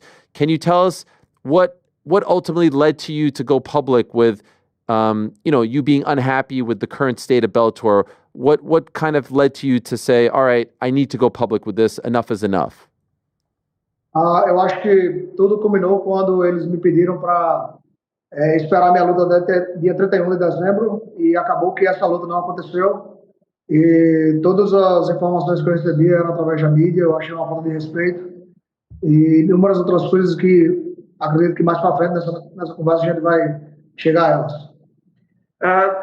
The last straw was them canceling my fight. They had me wait until December 31st and let me know with a few weeks notice that my fight was canceled. And I actually found out the change of opponents on the internet, and then they said there would be no event. And there are a few other things that I believe we're going to address this during this conversation, that things just kept piling up, and I just had enough is enough. Who were you supposed to fight on December 31st? Eu deveria ter lutado contra Shigeru Suzuki no revanche. E depois eu fiquei sabendo que anunciaram a luta dele contra Kleber. Kleber também não tinha aceitado a luta contra o Patrick. Enfim, e aí só após isso eles me disseram que eu lutaria contra Pico. I was supposed to fight Suzuki in a rematch, and then it was announced that he would fight Kleber Koike, and we were waiting to find out if Patrick would fight Kleber, so we both would fight on the same event, and then they were fighting each other. So when I went to Bellator, they told me I would be fighting Aaron Pico, and after that they canceled the show. And what reason were you given as to why they were canceling the show? Qual o motivo que eles deram para cancelar o show? Ainda não sei, estou tentando descobrir. Eles prometeram que fariam 8 Bellators por ano e fizeram 5 e até agora ninguém sabe o motivo. I still don't know. I'm waiting to find out. They told us there would be 8 Bellator shows during the year. They only did 5, and no one really knows why. Yeah, and they've canceled the last 3, right? The Chicago, Paris, and now this December 31st card. You have fought once. You fought in March. That was your last fight. You said on Twitter that you wanted to fight 3 times this year. Why haven't you fought more than once? Obviously, we know about this December 31st, but were there efforts to have you fight in the summertime as well? Você disse que queria lutar 3 vezes no ano, falou que Bellator, por que você não lutou, né? Assim, a gente sabe que você lutar de 31 de dezembro, mas você tentou lutar no meio do ano antes também. Eu queria ter lutado contra Pico em setembro e queria ter lutado contra Shigeru em dezembro. E eles não me deram nada até agora, então, estou muito insatisfeito e achei a falta de respeito também. I asked them, because to fight in the middle of the year, but those were all booked. So I asked to fight in September against Pico, and they said they couldn't do that. And I had to choose either fight Pico in September or Shigeru in December, and I wanted to do both of those fights.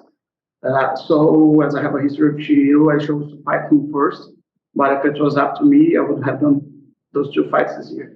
So you've been in Bellator for quite some time, 14 years. You're the face of Bellator, the most decorated champion. You have flown the flag. Can I ask, what is your take on the current state of Bellator as it currently stands? What is your take on it? Você está 14 anos, quase 15 anos no Bellator, você é a cara do evento, você viu muitas fases. Qual é a sua análise do momento atual, o que está acontecendo com ela? O Bellator que eu ajudei a crescer não é mais a mesma organização. Eu acho que nem Bellator mais existe. Parece que eles desistiram desse grande nome que já estava construído e agora é Road to Dubai. Então as coisas estão muito estranhas. Eu não sei nem o que mais pertence. Então a saída que eu tive foi pensar na minha carreira e seguir o meu caminho. Eu acredito que o ciclo chegou ao fim e tudo que a gente viu até agora foi muito bonito, mas cada tem que seguir o seu caminho e fazer o que acredita. The Bellator that I helped build is no more. They even look like they changed the name. It's now Road to Dubai. So everything is much different than what it used to be. The history that I made in Bellator, that was beautiful, but it's a cycle that has come to an end. It's not the same place anymore. Things aren't working like they used to do. And okay. É o fim do ciclo e eu acho que cada tem que seguir o seu caminho, sem nenhum problema. And I think we just have to move our separate ways and all strings attached. Yeah, you mentioned that card on January 25th. Like, there's no Bellator branding. It's called like Road to Dubai Champion Series, so it feels like they're phasing it out. Nevertheless, there are some Bellator names on there. Is there any chance that you are on that card? Falando do card de janeiro, que está o nome Road to Dubai Champion Series, né? Não Bellator, parece que eles estão tirando o nome. E se tem alguma chance de você estar no card? No, they said no. So I'm waiting all this time and they said no to me. And why? Why did they say no? What's the reason? I don't know. I really don't know. And so when you or your management, when you try to get answers, who do you reach out to? Like, who is the boss of Bellator right now? Quando a gente conversa com alguém, a gente conversa com o Mike Hogan mas ele tem até pedido desculpa que ele às vezes não sabe responder algumas perguntas. The person we talked to is Mike Hogan, but he even has apologized to us a few times because he didn't have answers for some of our questions. Eu sinto realmente que ele quer ajudar, mas não está sobre ele não está sobre o potencial dele, parece. I really feel like he wants to help us, but it's not something that is possible right now. Yeah, because my understanding is you've had a very good relationship with Mike over the years, and he's been a part of Bellator for a long time. And so do you think that his hands are kind of tied right now, and that's what's making it difficult, that there are decisions being made above him that are leading to no answers coming your way? Você sempre teve um relacionamento muito bom com o Mike Hogan, e as coisas funcionavam antes, e parece que ele está com as mãos amarradas agora. Você acha que é isso que tem tornado as coisas difíceis, que o pessoal acima dele não está deixando as coisas fluírem? Pelo que me parece, ele tenta fazer a engrenagem continuar girando e ele não tem opção suficiente para fazer com que isso aconteça. Então, eu não culpo, pelo contrário, eu agradeço. Eu acho que a minha ótima relação com a organização foi mantida até hoje por causa dele. Então, ele é um grande culpado de me ajudar e ajudar meu irmão, toda a minha equipe, todas as pessoas que eu tenho requisitado que merecem estar lá dentro do Bellator. Então, eu acho que ele é um cara que realmente tenho que agradecer.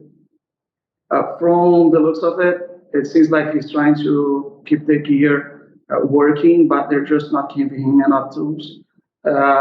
When he had more say in things, they were working. And so I don't blame him for anything. I know he's been trying to do the best that he can. One of the reasons I was thinking staying with them or not was Mike Hogan. And he's done a lot for me, for my brother, for my teammates who fought in Bellator, and for everyone that I know that had dealt with Mike Hogan.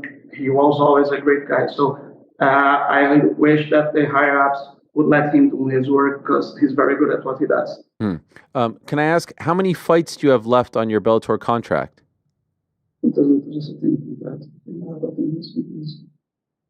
Eu posso falar? Eu devo ter uma luta no máximo, por tempo e por luta, então eu devo ter uma luta ou 4 meses, 4, 5 meses. Tá no fim.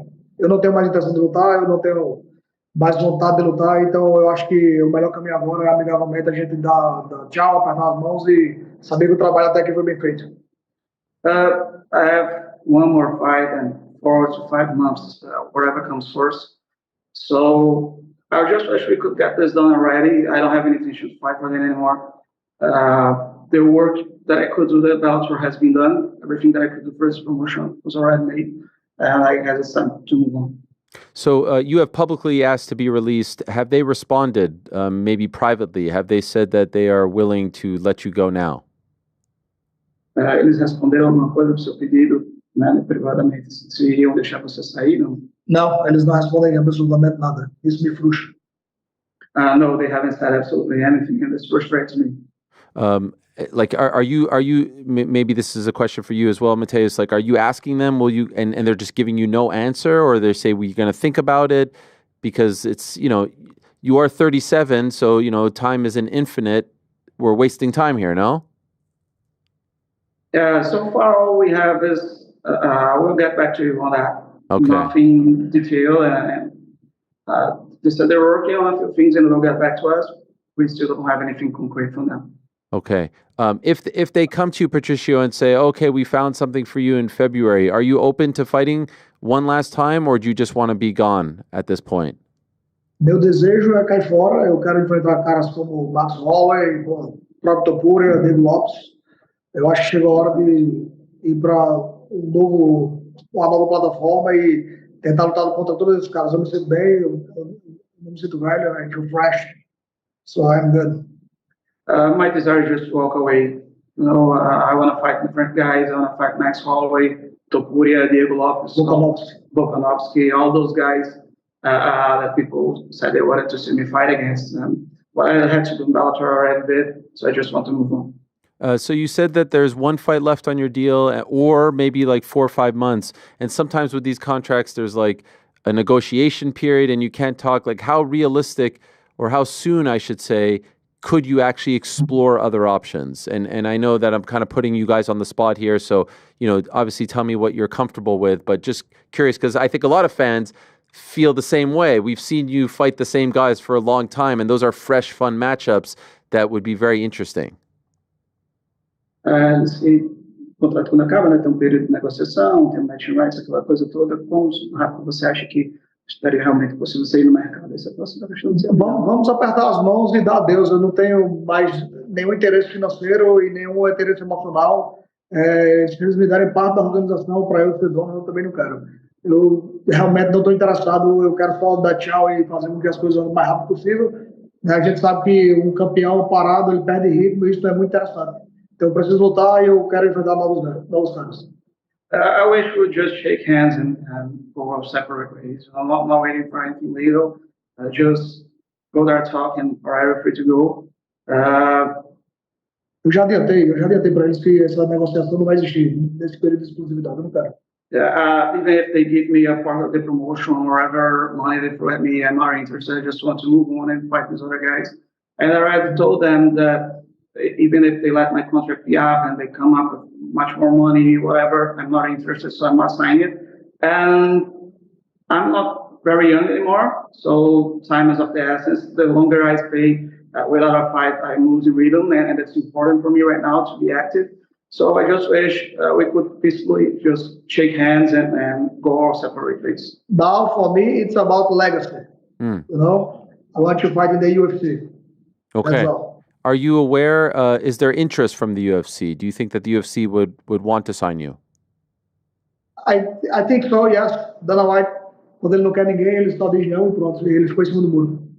When Dana White doesn't want someone, he just says no. But when he was asked about me in the recent press conference, he gave a so-so kind of answer. So I'm sure that when I'm free, we'll be able to speak more openly. Yeah, no, I actually thought that answer, if you're asking me, if you're wondering, I thought that answer was very positive towards you, because I don't think he watches a lot of Bellator PFL, and I know he knows who he is. And so by his answer, to me, it seemed like he didn't want to come out and say, of course we would sign him. But to your point, Patricio, if he didn't, he would have just said, no, this guy is not of interest or good enough for us. So I think that there is interest there. What I'm wondering from your standpoint is, did he understand what I said, or do you want to repeat that to him? I'm going to translate for him. Okay, yeah. Ele disse que ele acha que pela forma que Dana respondeu, ele realmente mostrou que sabia quem você era, e de forma muito positiva, porque ele não, com certeza, ele não fica assistindo Bellator PFL, mas ele sabia quem era você. Sim. Então, ali é o tipo de coisa que, quando você está no mercado, ele acredita que Dana vai ter interesse nisso. Pô, tô amarradão, não vejo a hora disso acontecer. A gente tem, inúmeros lutadores aí do peso pena que estão rodando ali naquele top 5 e a categoria precisa dar uma renovada, e eu sou o cara para fazer isso. I'm excited. I can't wait for that to happen. There are some many very good names at the featherweight division, but they also need a little new blood, and I can't wait to get in there and shake this division up. In that same answer, Dana talked about some of the issues with PFL, and he's obviously been critical of them. Can I ask, Patricio, what do you think about the current state of the company and why, things maybe are going this way and a lot of fighters are frustrated? Ele falou que na mesma declaração ele falou sobre as coisas que estavam acontecendo com o PFL, né? E quer saber a sua opinião, né? Por que você acha que o evento chegou assim? Quais são os problemas com o PFL hoje? Don Davis é um cara que investe, e até ele deu uma declaração pública dizendo que nem ele assiste o PFL. Então, qual vai ser a empolgação de um fã de assistir aquele evento? A gente sabe que ele tinha 2 organizações na mão, uma de maior prestígio, que era o Bellator, ele decidiu fundar essa organização e não cumpriu com os contratos. A gente sabe que meu irmão aqui, informação de dentro da equipe, a gente sabe que o contrato dele teve que ser renegociado, então a gente tinha receio dele ser cortado. O Douglas Lima, também uma peça-chave da organização, também passou pelo mesmo processo. Então é generalizado, é um problema que a organização enfrenta agora, e eu não tenho vontade de esperar isso se formatar e ter uma boa organização. Talvez eles tenham daqui a um tempo, mas eu não tenho tempo para esperar isso. Então é minha hora de dar tchau. Don Davis is an investor, he's a promoter, but he came out public saying he doesn't watch MMA, he doesn't watch the fights. So how come you have an MMA promotion and there are people not watching the fights? What interest will they have watching us? They had a great brand in Bellator, which was already established. It was very big, and they decided to fold it and promote PFL, but they didn't keep up with their promise to honor the fighter contracts. They cut a lot of people. My brother For instance, he had to renegotiate his deal or he would be cut. Douglas Lima had to go through the same thing. Some other fighters had their contracts tweaked a little bit in order to continue with PFL. So it creates a sense of insecurity for all of us. So I think there's a lot of things they need to address and to improve as a promotion, and I really hope they do. They could do something good with the right mindset, but I'm not expecting that to be anytime soon, and I don't have all the time to wait. So I'm in another chapter, the lasting chapter of my career, and I just need to move on to somewhere where things can happen right now. Did they try to get you to fight in the PFL tournament? Eles tentaram fazer você lutar no torneio do PFL? No. No. Do you have any interest in that? Não tenho. No, thank you. No, even for the $1 million at the end, no interest. Eu fui $1 million. Você já viu isso pro bolso? I already make that at each fight that I make. Okay, wow. All right. So, and maybe that's the problem, right? Maybe to have you fight 4 times and plus the $1 million doesn't make economic sense. They got a lot of these contracts from Bellator when they acquired the company, and I think part of the problem is maybe they can't honor all of these. And so you're the current champion at 145. Could I ask, is there anything that as champion ties you to the, some organizations have champions clause where you can't leave if you're the champion? Is that at play here at all? Eu estou no último capítulo da cláusula de contrato, então agora realmente eu vou ficar free. That's what I have going on right now, and that's why I'll be free soon.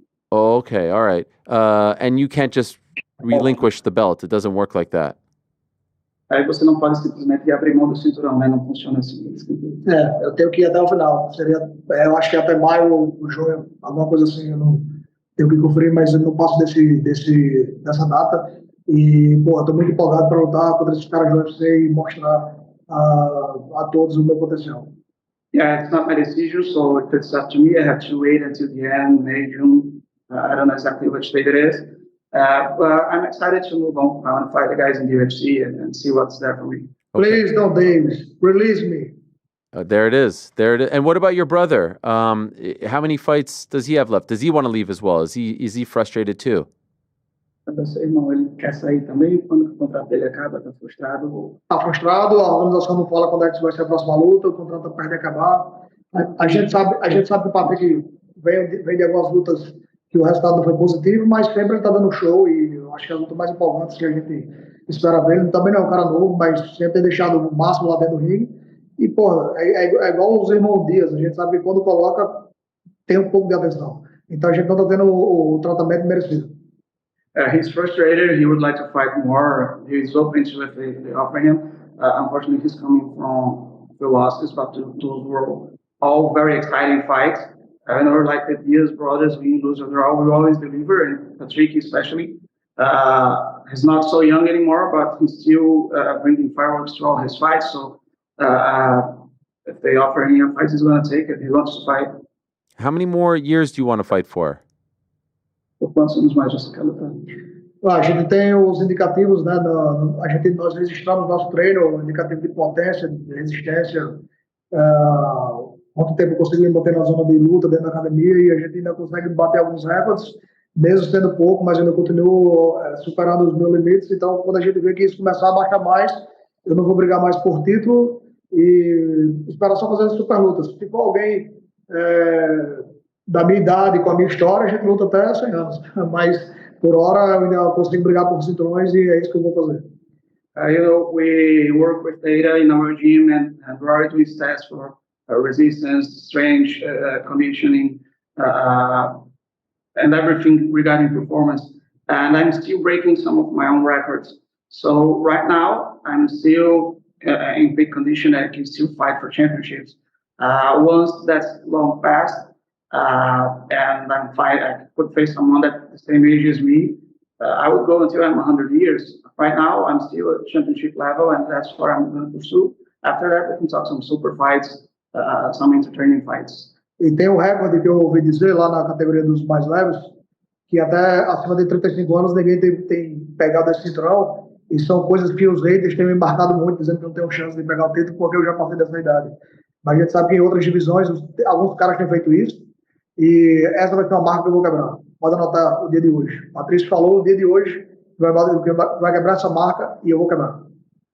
And I know there's a stat that people say at this weight class, no one above 35 can get the title, and with the lighter weight classes. But we've seen this happening in heavy weight classes, and that's something that's another. I broke a lot of records. I wrote some of them, and you can write it down right now. Patricio Pitbull is saying that after he signs with the UFC, he's going to be the UFC champion. So if you could script your own story, Patricio, and we'll end it here. Who would you fight in your UFC debut? Se você pudesse escrever a história, né? Vamos terminar a entrevista aqui. Quem você enfrentaria na sua estreia? Champion versus champion. So you versus Ilya, or the winner of Ilya versus Alex Volkanovski. Yes, my friend. I love it. I love it. That would be quite the scene. I'm a world champion. So yes, makes sense. Of course. And you see, how much more popular Michael Chandler has gone since coming to the UFC. I'm sure there's a part of you that feels like you deserve the same, right? Saber que Chandler ficou mais popular quando veio para você, imagino que alguma parte de você sente que você merece o mesmo. Oh yes, I beat Michael Chandler in 1 minute, and he had teve uma boa recepção. Eu espero mesmo, e sei que vai ter mesmo. I beat him in 1 minute, and he had a good reception. So I'm expecting to have that same reception from that. Yeah. Well, I'm sorry you're going through this. I hope it gets resolved in 2025 and that everything works out in your favor. So thank you so much to the both of you for coming on, and good luck in figuring all this out. I'm sure it's not very fun. Thank you, my friend. I appreciate that. Thank you. Obrigado. Thank you so much. There they are. Patricio Pitbull, one of the greatest, if not the greatest fighter in Bellator history. His manager, Mateus Aquino, it's a tough spot. I feel for him on several fronts. A, he wants to fight. A, he wants to make money. And B, you don't want to sit there and be like, oh, I want to, like from a negotiation standpoint, I'm sure he doesn't want to sit there and be like, I want to go here, but that's the spot, obviously. And so there's some interesting decisions that have to be made here if you're PFL/Bellator. He's been a good soldier. I know he's only fought once under the new umbrella, but it might be time. His last fight in March, I'd be down to see him fight in the UFC. There's a litany of fun fights for him over there. Just an absolute plethora of fun fights. I'm not sure if they'll give him a title shot off the jump, but I'd be down to see him over there.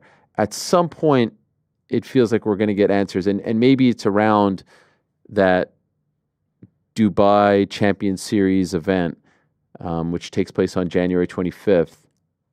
And by the way, we'll have Paul Hughes in studio on Wednesday, so we can maybe talk to him about some of this. But things are working out nicely for Big News Hughes. He's gotten 2 big fights and is now fighting the champion, Usman Nurmagomedov. I feel for Patricio because if you're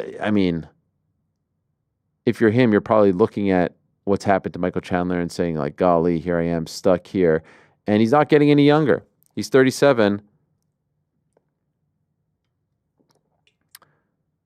And he turns 38 in July. July 7th. Day before my birthday. So tough spot for him. Let's see how it pans out. Who should he fight in his debut? If it's not the champ, there's a litany.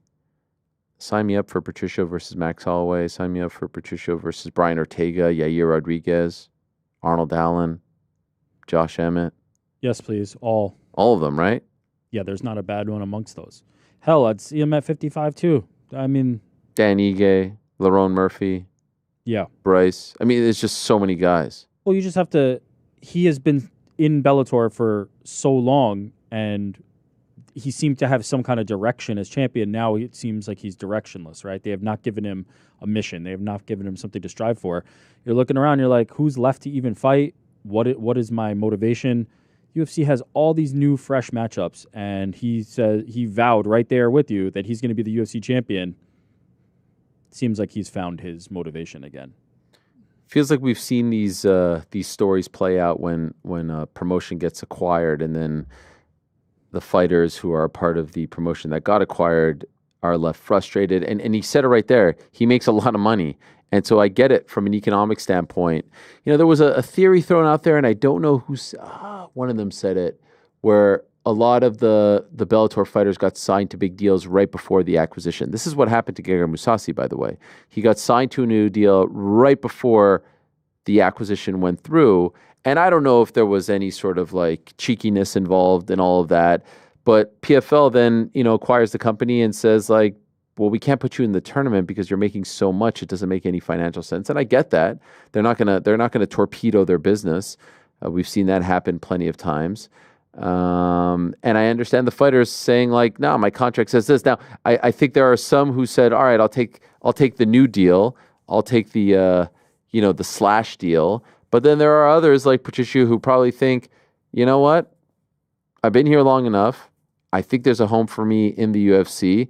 I don't want to take a pay cut. This is what I agree to. If you don't want to pay me, just let me walk. And I understand that as well. The problem was that Don Davis, when the deal happened, said we're going to honor all the deals. That's the issue. That is an issue.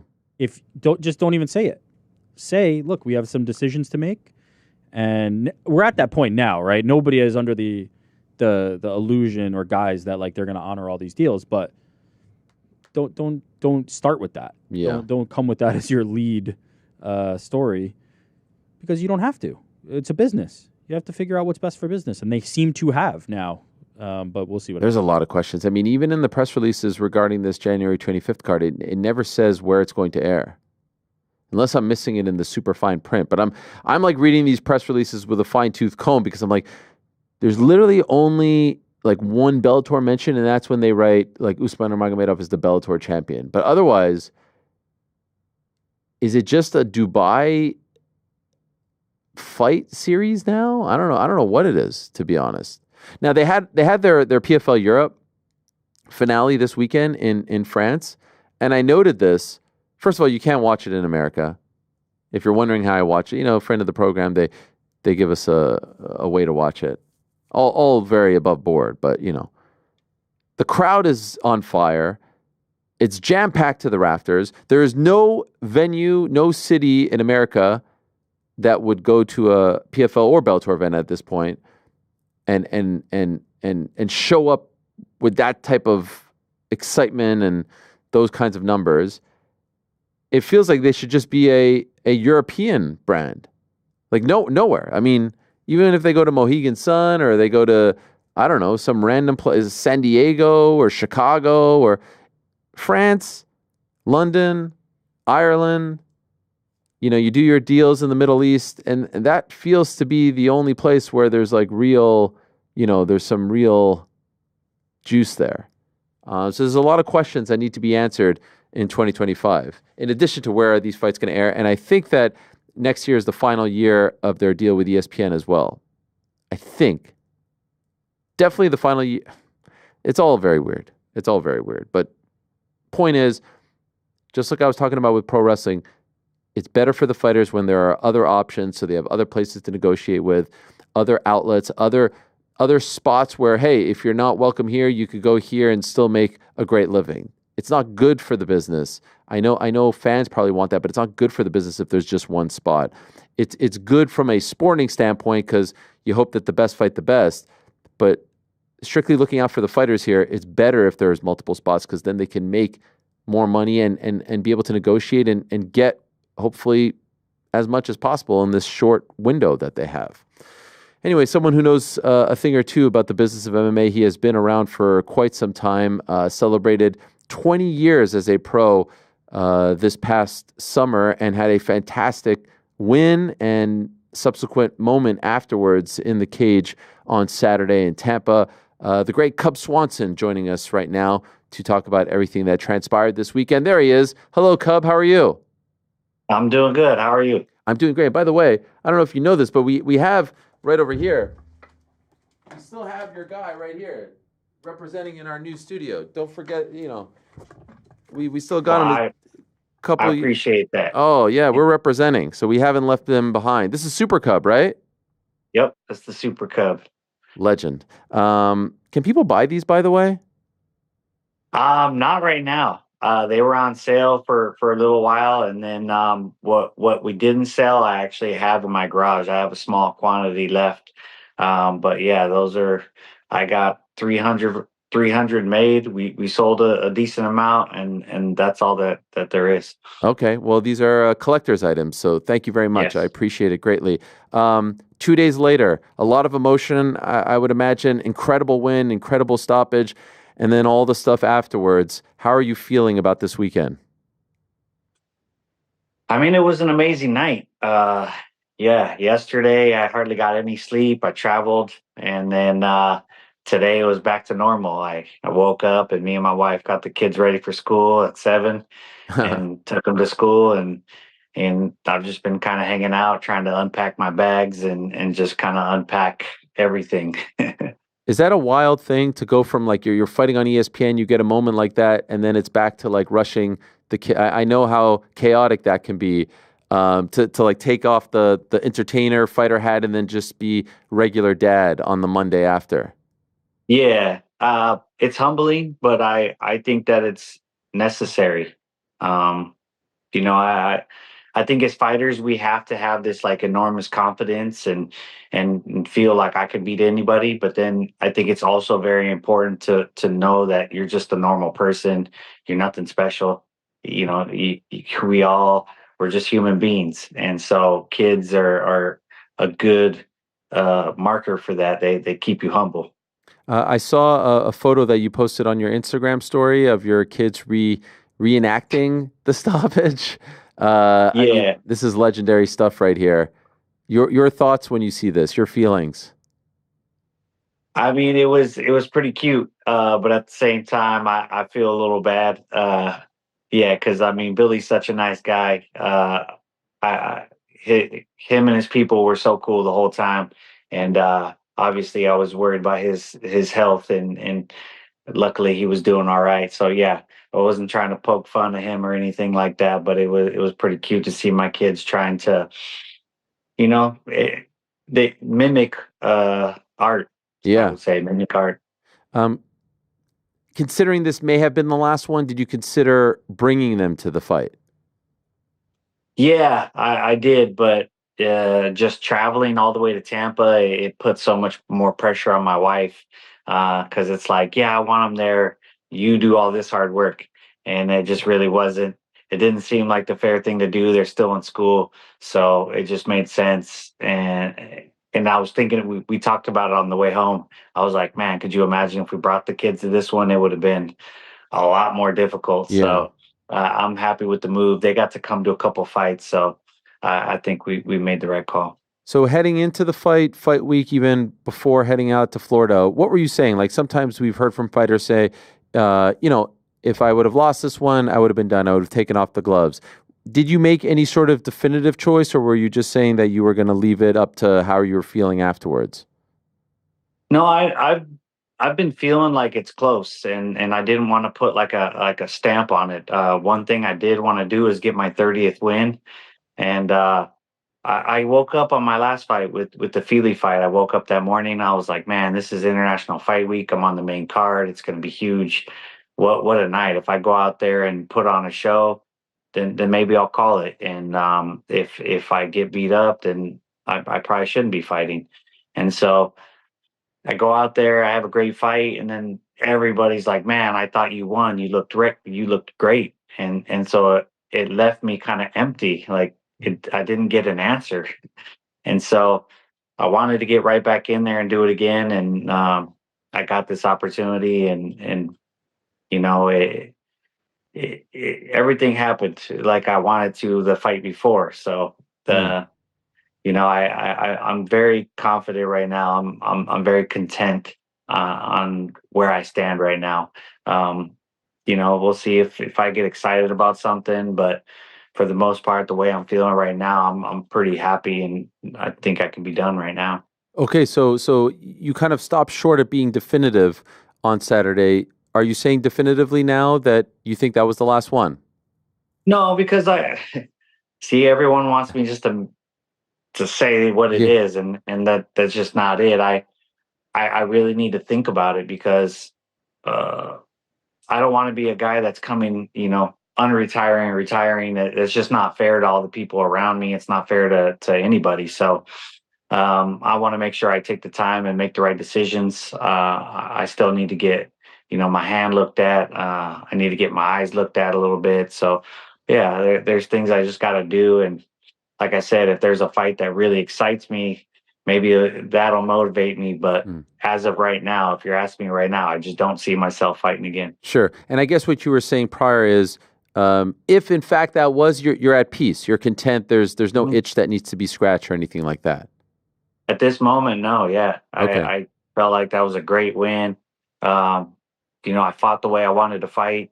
I just kept telling myself, like, no pressure, just go out there and I was trying to listen to music in my head and just have a rhythm the whole time, because when I'm sparring the music, I flow so well, and that's what I wanted to give the fans. Wow. What were you listening to in your head? Well, the song I came out to was really the one that had got me in the zone. But backstage I was listening to like David Guetta, just like on Pandora, and he just kind of like dance music, just kind of upbeat dance music, just that tempo. That's the pace I like to go at, just do do do do do do. Like that's the pace I want to fight at all the time, and I know the fans love it, so that's what I was trying to keep in my head. You referenced your last fight, the Feely fight. If that would have gone your way, do you think you would have felt the same way? Like, I guess as you're speaking about motivation and whatnot, because that ended in an upsetting manner, was that all the motivation you needed to come back and try to end on a high note? Yeah. If I would have won the Feely fight, I think I would have laid down my gloves right there. Wow. But that didn't happen, and that kind of just messed me up. Like I said, I felt empty. It was a weird feeling. I was I was pissed, and then I had to go back and think about it, and I was like, all right, I'm jumping right back in there. So yeah, that's what happened. I actually asked to fight in China, and they couldn't get me on that card, so they got me on this one. Wow. Why China? Just because, like I said in some interviews, like Korea is the place that I would have wanted to fight, but the China card was coming up, and I know that I have such a big fan base in Asia. So because of the Do Ho Choi fight, they've really taken me in as one of their favorites. So I've always just tried to please the fans. And that would have been incredible. The only reason I asked it was a lot of fighters are like, I don't want to travel that far, the time difference and whatnot. So very unique to hear someone say that, especially at the stage you're at in your career. And I promise you, I'm not trying to harp on this or get any sort of soundbite out of you, but I'm fascinated by the fact that you say that, okay, if you would have won the Feely fight, you'd have taken the gloves off. But here you are coming off a win and you didn't take the gloves off. And so what's the difference between the two scenarios? I don't know. Just the way I'm feeling. Yeah, I get it. It is difficult because I'm still performing, at a high level, especially in the gym. I felt like in the Feely fight, I had a little bit of ring rust. I didn't feel like I performed my best. But regardless, I didn't feel like I performed my best in this one. I felt like it just turned out to be a great fight. But yeah, I just need to think about it. I need time. I need time to be able to make up my decision. But like I said, when I say I'm done, I'm going to be done. So that's why I want to make sure that I don't, speak too quickly. By the way, there have been some fighters who have just never said that they were done and just kind of sail off into the sunset. Are you perhaps one of those guys? I mean, maybe. Yeah, I don't know. Like I said, I'm in the gym all the time. I'm going to be right back in the gym. I just signed on to help with the Alta program that we have in my gym. Oh, nice. I don't know if you know much about that. Yeah. So I committed to an hour before I coach my fight team, the Bloodline guys. So I'm gonna have to start going an hour early, coaching these people that have never trained before, most of them, and get them ready for a fight in 3 months, which I think is amazing. That's something I'm really passionate about. And then going right into coaching my fighters. And I just feel like I've been so selfish with my time for so many years, and it's really time for me to give back. And I got these young, hungry guys that are doing so well in the regional scene and even in the UFC, and I'd love to give them more attention and help them achieve their dreams. Yeah, love that program. It used to be known as Wim to Warrior, and we've had some friends do it as well. So I think that's great that they get to learn from someone like you. And you've spoken about the Bloodline team and whatnot. When did that all start? And I love the name as well. When did that all start? And you're heading it up, right? You're the head coach. Yeah, I'm the head coach, and I co-manage with my partner Monty.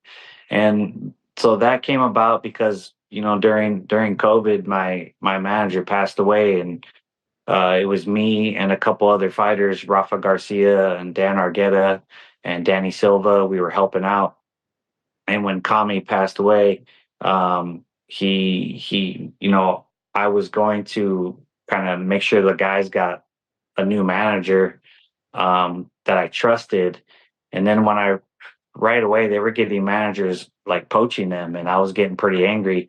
And so I decided, you know what, no one's going to look out for them like I am. So me and Kami's cousin, who is Monty, my partner now, we decided to both step up.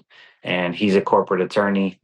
I'm a fighter. And, we've been doing our best to just help these guys out. And the way that I structured the whole thing, we just been getting a lot of people wanting to be a part of it because it's like a family. And the way we picked the name Bloodline was when we were going through all Kami's old stuff. He used to like Halloween a lot, and he used to have a Halloween like a haunted house every year, and he had a company called Bloodline LLC, which was what he ran all his haunted house stuff through. And so we basically brought that back, meaning our family. So Bloodline is our team. I love that, and very sorry to hear about his passing, but incredible how you're keeping the legacy alive. What is the sort of vision for the team? Like, how big do you want this to be? Do you want it to be just kind of a small, tight-knit team? Are you envisioning the next American top team? What would you like for it to be? No, I want to keep it a little smaller. I don't believe that you can really help these guys as well as they need to be helped if you're too big. So, as of late, the business model for management is to have as many guys as possible. Well, as a fighter, that's not really cool because you don't, where are you on that list if they have so many people on their roster? And, I want to be able to help these guys. My goal is that these guys have like houses and that they have their families and they basically fight and get to a high level and then transition out of fighting and be successful after fighting as well. I don't want them to have serious injuries, do anything stupid. I'm really trying to mentor them and make sure that they're good people, they're hard workers, they learn their craft, and that they're successful fighters. And what I love about this as well, it's not just coaching, it's coaching and management, right? Yeah, it's coaching, management, and mentoring. I mean, we have a guy, Dr. Roy Collins, who went to Yale and Stanford and is our team sports psychologist that all our guys can talk to whenever they need to, that we take care of for them. So then, my partner Monty's a corporate attorney, so he's able to give them advice. We've been able to help these guys out with so many things already. It's been pretty cool. And my biggest thing is that all the fighters, we don't hurt each other. That's the thing, is we all trust each other and we train really hard, but no one gets hurt. There's no egos. There's no, trying to step on people. There's no beefs in the gym. It's trying to have just like a good family thing. when did the desire to be a coach, mentor, manager start? Was that always the plan post-fighting or a recent development? No, well, I started coaching, which is crazy. Like it's been like 17 years. I've been helping out for forever. I've always been since I started, I've been coaching up my training partners so that I could have training partners because I didn't come from an area where they were everywhere, like Orange County and Florida, and where everyone's doing it. But when I started, I had to like recruit people to come in to be my training partners. So that's kind of how it started.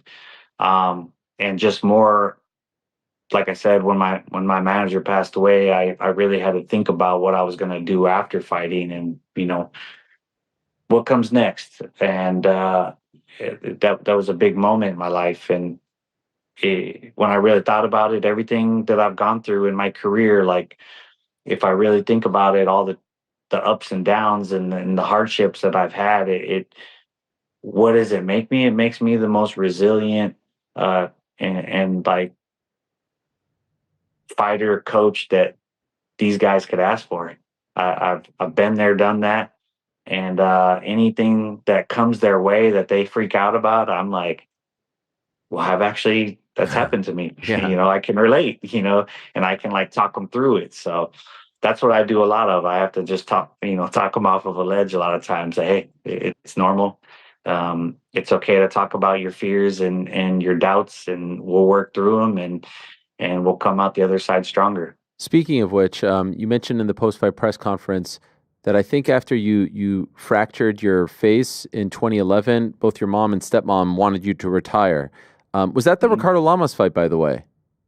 It was before that fight. Okay. I was coming off of the injury and going into that fight. I had just had reconstructive surgery on my face. And so they were pleading for you, and here we are 13 years later, and you're still doing it and still thriving. How close were you to actually saying, okay, I'm done?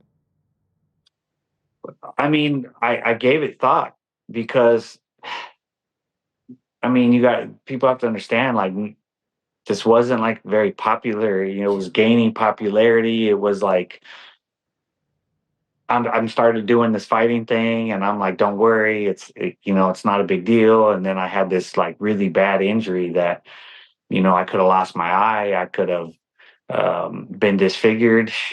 I got very lucky. And then I'm going to go have the surgery and they're like, so what, are you done? And I had to say, like, my mom was literally crying and she was like, what's wrong with you? Why would you continue to do this? Well, look at you, you're about to go into surgery. And I was just like, look, I've been able to make it up to the top of the heap already, but I'm not fulfilled. I don't feel like I've accomplished enough. I feel like I have more to give. And I had to tell them, I'm sorry, I'm not going to quit doing this. And I know it was hard for them. And it's been hard for everyone in my family to watch me through the years because I've taken a lot of damage and I've kept pushing through. Any regrets about the career when you say you're no regrets whatsoever? No, I mean, I am who I am today because of every decision I've made. I feel very strong in that. I've made a lot of mistakes in my life, but I am who I am today, and it's made me a very well-rounded person.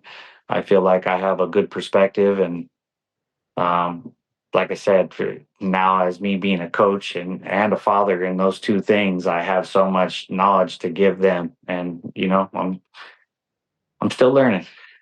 One thing that I'm quite passionate about is I will always, hopefully I get to cover this sport for another 50 years, but I will always hold a very special place in my heart for the guys of your era, like the 2007 to, let's say, 2020 era, the WEC guys, the Strikeforce guys, as the sport was exploding. It will never be the same as that for me because that's kind of like my entry into covering the sport. And one thing that gets me a little bit fired up and emotional is I don't feel like I'm not pointing the finger at anyone here, but we as a community do a good enough job of remembering and honoring that era and the era before that and the history of the sport. It's all about the big fight coming up and then it's on to the next one and then it's on to the next one. You know, you hear people talk about WEC a little bit, but will people still talk about it in 5 years? Will they remember what made it so special? All those things and more, I think, are very important to, especially now with so many new fans getting involved. And some fighters who I bring this up to say, I couldn't care less.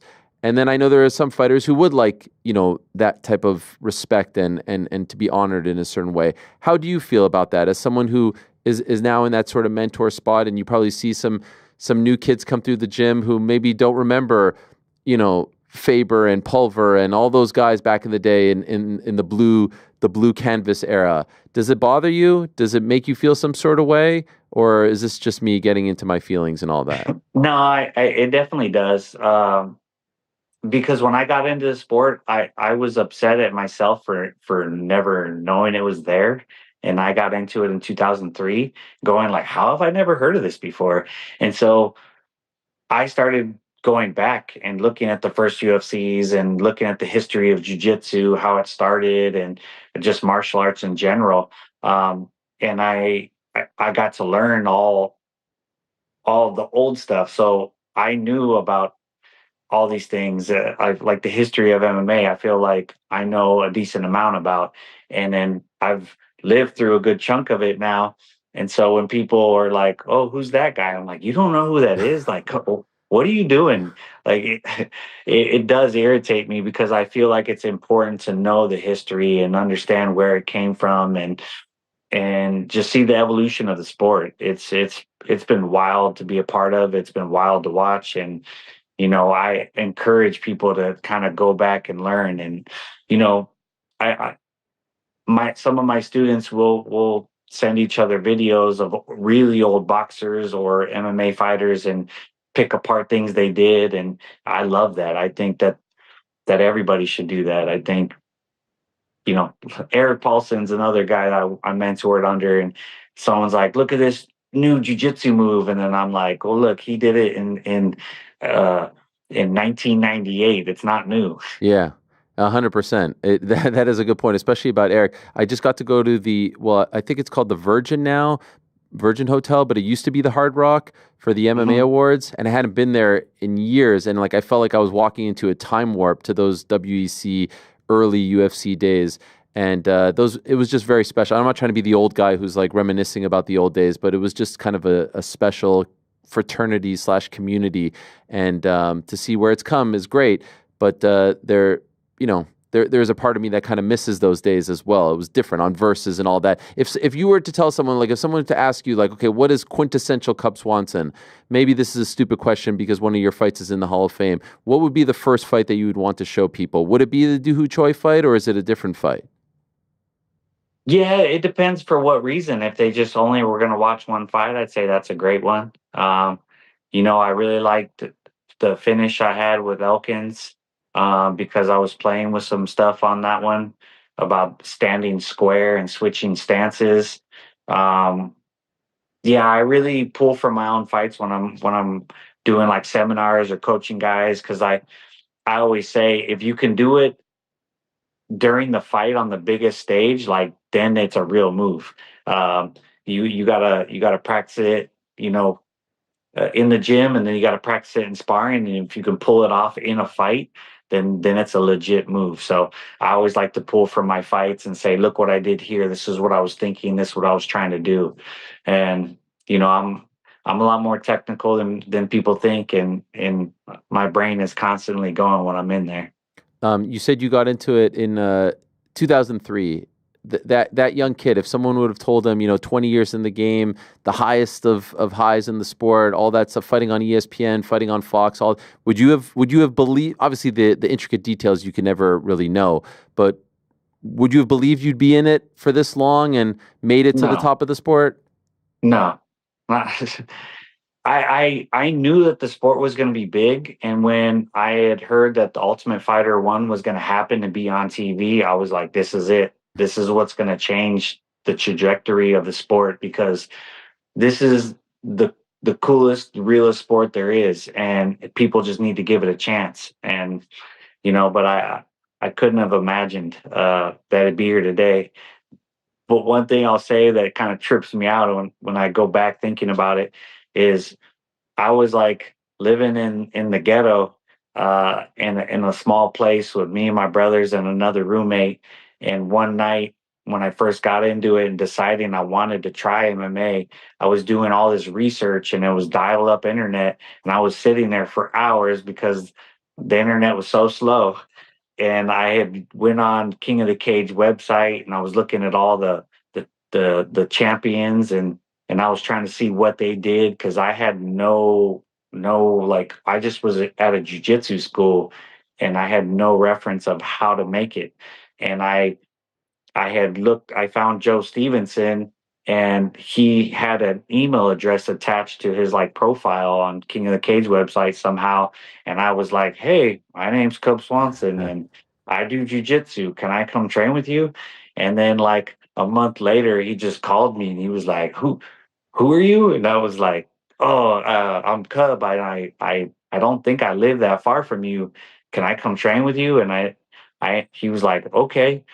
And I ended up driving an hour and a half to where he lived, and he had been sleeping on someone's couch at the time. Wow. And he was like, yeah, let's go down to this gym. And then me and him worked out. He beat me up pretty bad. And then I didn't hear from him for a little while. And he ended up getting on the Ultimate Fighter. And I started fighting in that time. And I got to like 6 or 7-1 at the time. And he got off the show. And then he called me, and I had just fought. I'd fought Charlie Valencia, and I had a broken rib and a broken nose. And he called me at 7 a.m. and was like, "Hey, it's Joe Daddy." And I was like, "Who?" He's like, "Joe Daddy." And I was like, "Oh, hey." And he's like, "You want to help me for a training camp? I'm fighting in the UFC." And I was like, "Yeah." And I was like, "When?" And he's like, "Today." I was like, give me 2 days and I'll be there. And I drove up to Big Bear, and then I started becoming a part of his camps, and it really took off for me after that. I love that. I love those stories. I love those stories so much. Do you want, if your kids say they want to do this as well, what will you say to them? So I will try to convince them that it is a very hard life and that I think that they could do other things. But if it is their desire, then it is what it is. I have always said that I will never let anybody not chase their dreams. Because there's been people that have come in my gym that they're like, "Hey, I want to do what you do." And then I'm like, "Man, this guy, I don't think this kid got it." Right. But who am I to say? I will tell them, I'll be real with them on how hard it's going to be and the steps and things like that. But I will never crush anyone's dreams. And I feel like with my kids as well, if they truly want to do it, I can't stop them. But I will definitely try to convince them that there's easier ways of life. Well, if that was in fact the last one, Cub, thank you very much. Congratulations on an incredible career, an incredible run. And from like a media perspective, always so thoughtful, always so introspective, always so gracious with your time. And I really do appreciate that. So thank you for everything, for the fights, for the moments, for the interviews, the access, all that stuff. If it wasn't the last one, I look forward to a few more down the line and to hopefully seeing you back in there. But it's great to see you in this very content and happy state. And with nothing left to prove, because you don't have anything. As you said on Saturday, who cares? Belt, no belt. Like you did it all. You fought them all, and you beat the vast majority of them as well. So it's great to see you in that state and to hear that perspective as well. So again, congratulations on everything, and thank you for coming on this Monday to talk about it all. Thank you. I truly appreciate it. And, all the fans, you have been the reason to keep me going. I just always wanted to prove myself and prove that I could do it to myself. I'm a fan of the sport, and I just wanted to be able to give my imprint on the sport and be able to be like, I was a somebody once. So I appreciate you guys, and we'll see what happens in the future.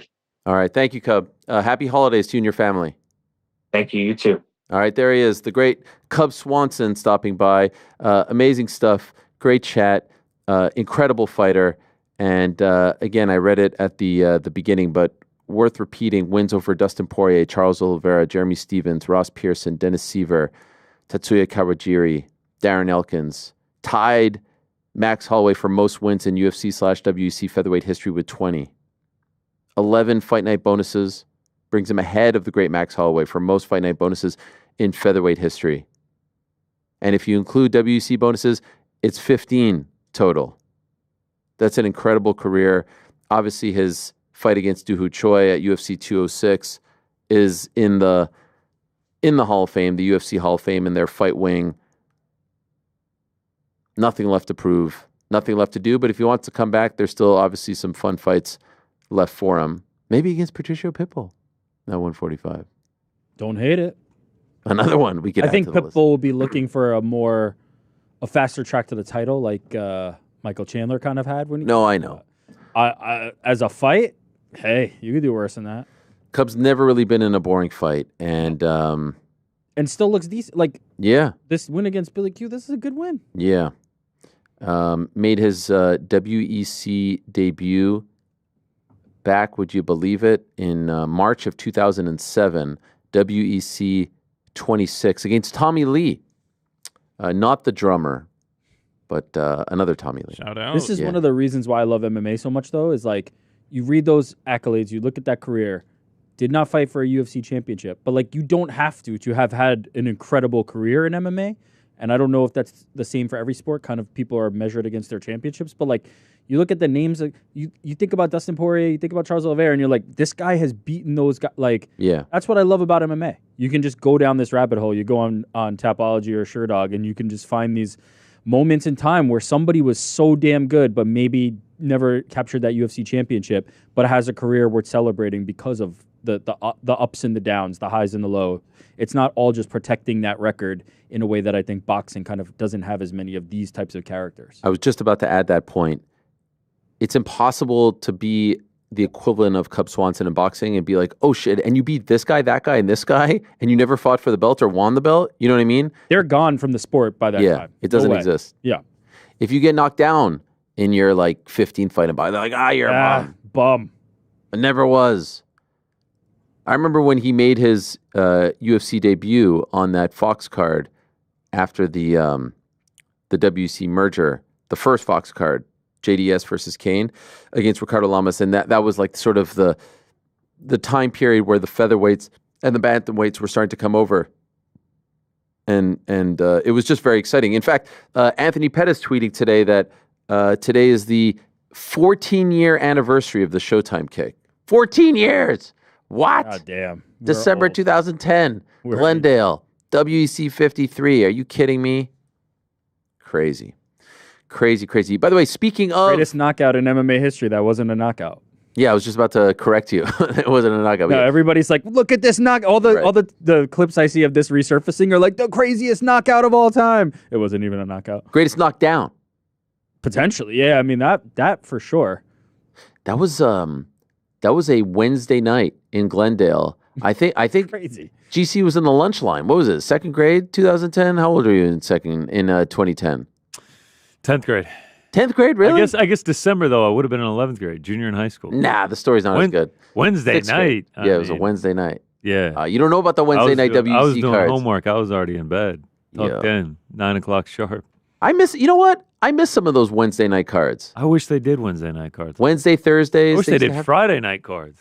Yeah, you know what? Friday we get that with the odd PFL Bellator. I love them. And midweek was fun. I'm down. A Thursday night UFC card, sign me up for that. Wednesday, maybe. Listen, this is going to be one of the things we'll talk about in our preview. But UFC deals coming up. I wouldn't be surprised if they split up that a little bit here to. I'm just throwing out. I'm not hinting at anything, but a little bit here to an Amazon Prime, a little bit here to a Netflix, a little bit here to an Apple, a little bit here to an ESPN.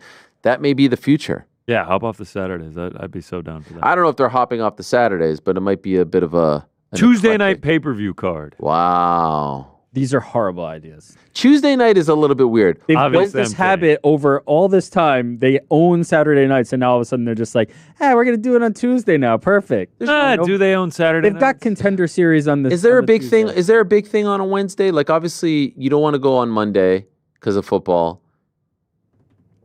You don't want to go on Thursday because of football. You don't want to go on Wednesday because who's watching shit on AEW Dynamite? No. What is there? What is there on the Wednesday? There's nothing on Wednesday. What? There's nothing. There's no WWE, so they're not going up against one of their. There's probably a good reason from the broadcaster that there's nothing there on Wednesday. Well, speaking of the featherweight division, Ilya Topuria has provided some sort of clarity on, or maybe there isn't clarity. I don't know. I was going to say, I don't know about the clarity part. Well, what did he say? He tweeted some stuff. He said, "I will not leave the title vacant. The decision to move up to the next category is entirely mine. I haven't had any conversations with the UFC yet, so everything is still to be decided. Stop celebrating because I'm not going anywhere. I have conquered my division, and I will do the same in the next one." Has he conquered his division? I'm going to say no, not yet. By the way, we don't have it here, but my favorite part of this tweet was Arnold Allen's response to the tweet. Did you guys see that? I did see that, and I quite enjoyed it.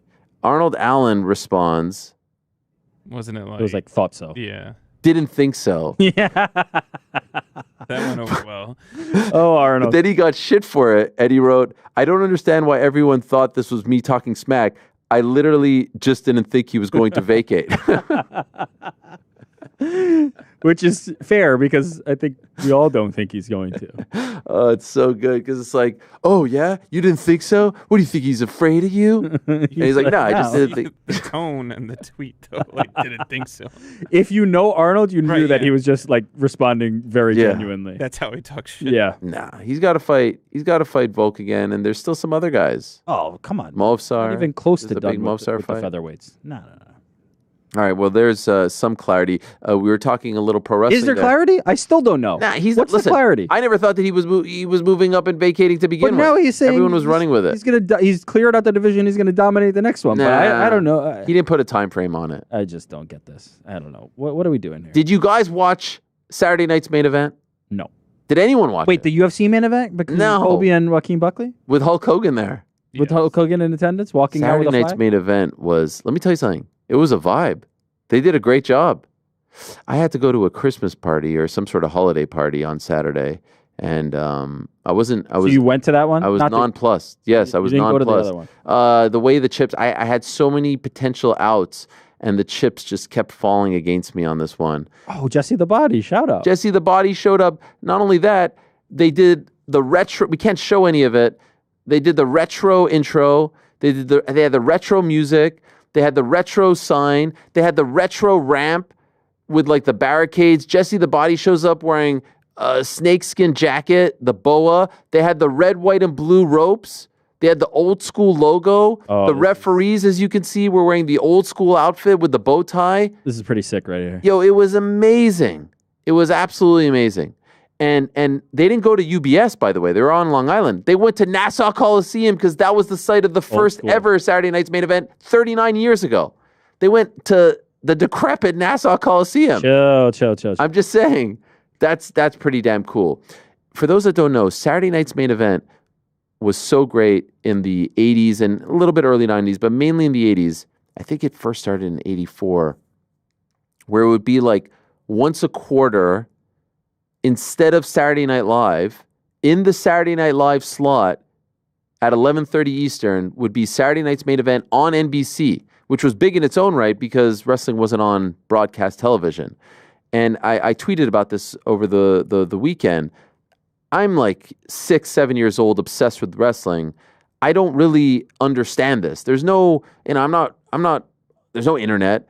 I don't have TV Guide. I don't know how to know what's coming up. There's no like digital guide that you could search through. It's literally like turning the dial. That's how freaking old I am. And so every Saturday I would record at 11:30 Pacific or 11:30 p.m. Eastern. I would record on our VHS, VCR, pop it in, put that thing in there. You would record. I remember how it all looked, and I would go to bed. There would be a way that you could program it on the VCR, and I would go to bed, and I would wake up every Sunday at like 6:15, 6:30. I would run to our one room that had a TV. I would rewind the tape, and I would pray that it wouldn't be this stupid Saturday Night Live show, that it would be WWF Saturday night's main event. And more often than not, because it only happened like 4 times a year, I would be disappointed. I'd be like, I can't understand this. Why? And I would fast forward until the very end, and there would be a show called Baloney that would come on after SNL. And once I knew that was playing, I was like, They didn't have TV Guide? You never had TV I Guide? didn't have TV. I don't know. Living in Montreal, TV Guide, bro? immigrant parents. I didn't understand it. jam. I was also 6 years old. I didn't know what any of this stuff was. I And guess so, that's true. You were a little younger. yeah, I'm like, I don't even know that this exists. But let me tell you something. When it would pop on instead of SNL, oh my God. And it was big time matches. It was Hogan, it was Andre, it was Ricky Steamboat, it was Macho Man. So on Did you ever watch one of the SNLs instead? couldn't care less. You just I'm literally as soon 6. as you saw it, you're just like, and this is like prime SNL, right? Like 80s Eddie Murphy, all that stuff. I can't believe you remember something from when you were 6. Oh my God. I remember this vividly. I remember being in the video store and so WrestleMania 1 was 1985. And so it's probably like 86 now. And I remember seeing the box for WrestleMania 1 with Hogan and Mr. T on there and being like, what is that? When you were like 4? I swear. I remember it. That's crazy. Yes. Crap over here. Okay, so anyway, on Saturday, to go with the whole retro theme, at the beginning of the show, they have like an old school TV with the buttons. And then the voice comes on saying, Saturday Night Live will not be airing tonight. Instead, we'll have this special presentation. Like they did the thing. They did the thing that would air. Oh, it was brilliant. And then it went into the music and all that stuff. I watched Eric Bischoff do like a reaction on his YouTube channel, and the way he described it was comfort food for the soul, for the soul of the wrestling fan out there. And I couldn't agree more. It was just fun. What was different from a product perspective, or was it all like the trappings? Oh, I mean, it was the same, it was the same matches, but it was all the bells and whistles. Mm-hmm. Also, the way they started the show was Joe Tessitore and Jesse Ventura on this sort of like makeshift set with the crowd behind them, which is where Gorilla Monsoon and Jesse, and when Vince was a broadcaster, there was Lord Alfred Hayes back in the day as well, Mean Gene from time to time, where they would have this set with the crowd behind them, and they did the same exact set, and then they threw it to Michael Cole and Pat McAfee. But just having like the red, white, and blue ropes, which they don't use, the entrance was incredible. They had like the old steel barricades, nothing else. No fancy entrance like they have now, and super close to the wrestlers. Like it was this tight. It just all felt, the only thing that would have made it like true blue old school SNME would be if it aired at 11:30. That was it. But no need for that. I mean, it was on at 8, and that's better for younger kids. But it was just so much fun. And they're going to do another one on January 25th. I guess they're going to do 4 of these, and I hope they just keep up with the the old school theme. And in addition to that, and you'll appreciate this, Connor, one night only, they brought back the old winged heavyweight title belt, the one that you wore for Halloween. I love it. They brought back that one, and so Cody Rhodes came out with that. Yeah. Oh, it was brilliant. It was absolutely brilliant. And what would this have been instead? Like if it wasn't Saturday night's main event? It was just a special. There was nothing. I love it. Yeah, it was just a special. So that's what made it big. They had 5 big matches: Cody Rhodes, Kevin Owens. You asked me earlier today if Cody is actually hurt, because he did get. Yeah, WWE tweeted about it. Yeah. No, he's not. It was a pile. No, it was serious. I mean, they banned pile drivers. Wow. They banned them. I can just never tell. No. They said he injured his neck. It's serious. So I loved it. Can you imagine like having It's a serious injury. I loved it. I love the broadcast. Cody Rhodes I like go the down. broadcast. I saw it in a tweet. No, I loved everything about it. He's talking including about the tweet. now. He's moving on from Cody. I know. I love the tweet. I love the attack afterwards. Prayers up for Cody. Congratulations to Canada's own Chelsea Green, the very first women's United States champion, and they're about to crown the very first women's IC champion, which I think is great. IC, of course, stands for Intercontinental Champion. I mean, it's just a great time. Tried to get my kids to watch. They weren't really that interested. My son was totally into the NBA Cup, completely into it. He wanted to watch Hawks and Bucks. Commiserations. Makes one of us. GC. I gotta say, I don't know. I'm a sucker for steaks. Right, and, but and I know this. stakes. Right, exactly. The There's NBA zero Cup. It's is zero something. stakes. It's the culmination of something. No, it's not. Yes, it is. Just regular season games. No, That would have no. been played otherwise. No. Zero stakes. I went to You that game. can't hate the BMF and love the NBA Cup. No, that's so crazy. They are equivalently This is the useless. I agree with The you. NBA Cup is just a manufactured thing to add more games, make more Wow. money, and put these fake stakes on the line. Cut the season. 70 games. 66. You know, I don't hate that, by the way, but I do have to say, I went to the Hawks game against the Knicks. It was a depressing. I was pissed. I was embarrassed at how pissed I was after that loss. I was like, fuck, I wanted to see them go to Vegas. I wanted to see them win the NBA Cup. Damn Trae Young. And he rolled the dice on the logo. That bastard. Trey Nice really try. has become the Reggie Miller. He's good. become the Knicks. Yeah, guess what? Guess what? His record against the Knicks is like 9-18. The big ones he's winning. But he wins the big ones. Fair play. And by the way, if this was the 90s, Charles Oakley would have decked him for doing that. How'd they all stand there and let him do that? Someone would have freaking clotheslined him. You if sat he did there that. and let him do it. I did. You know Sat what? there I and thought. watched I him. thought You should have got up I and did clotheslined. Yeah, I know. Oh, someone's entering the court. Who is this? It's Helwani. By God, hit him with a stunner. And the police have taken him. He's in handcuffs. Oh, they're tasing him now. Would it have been worth it?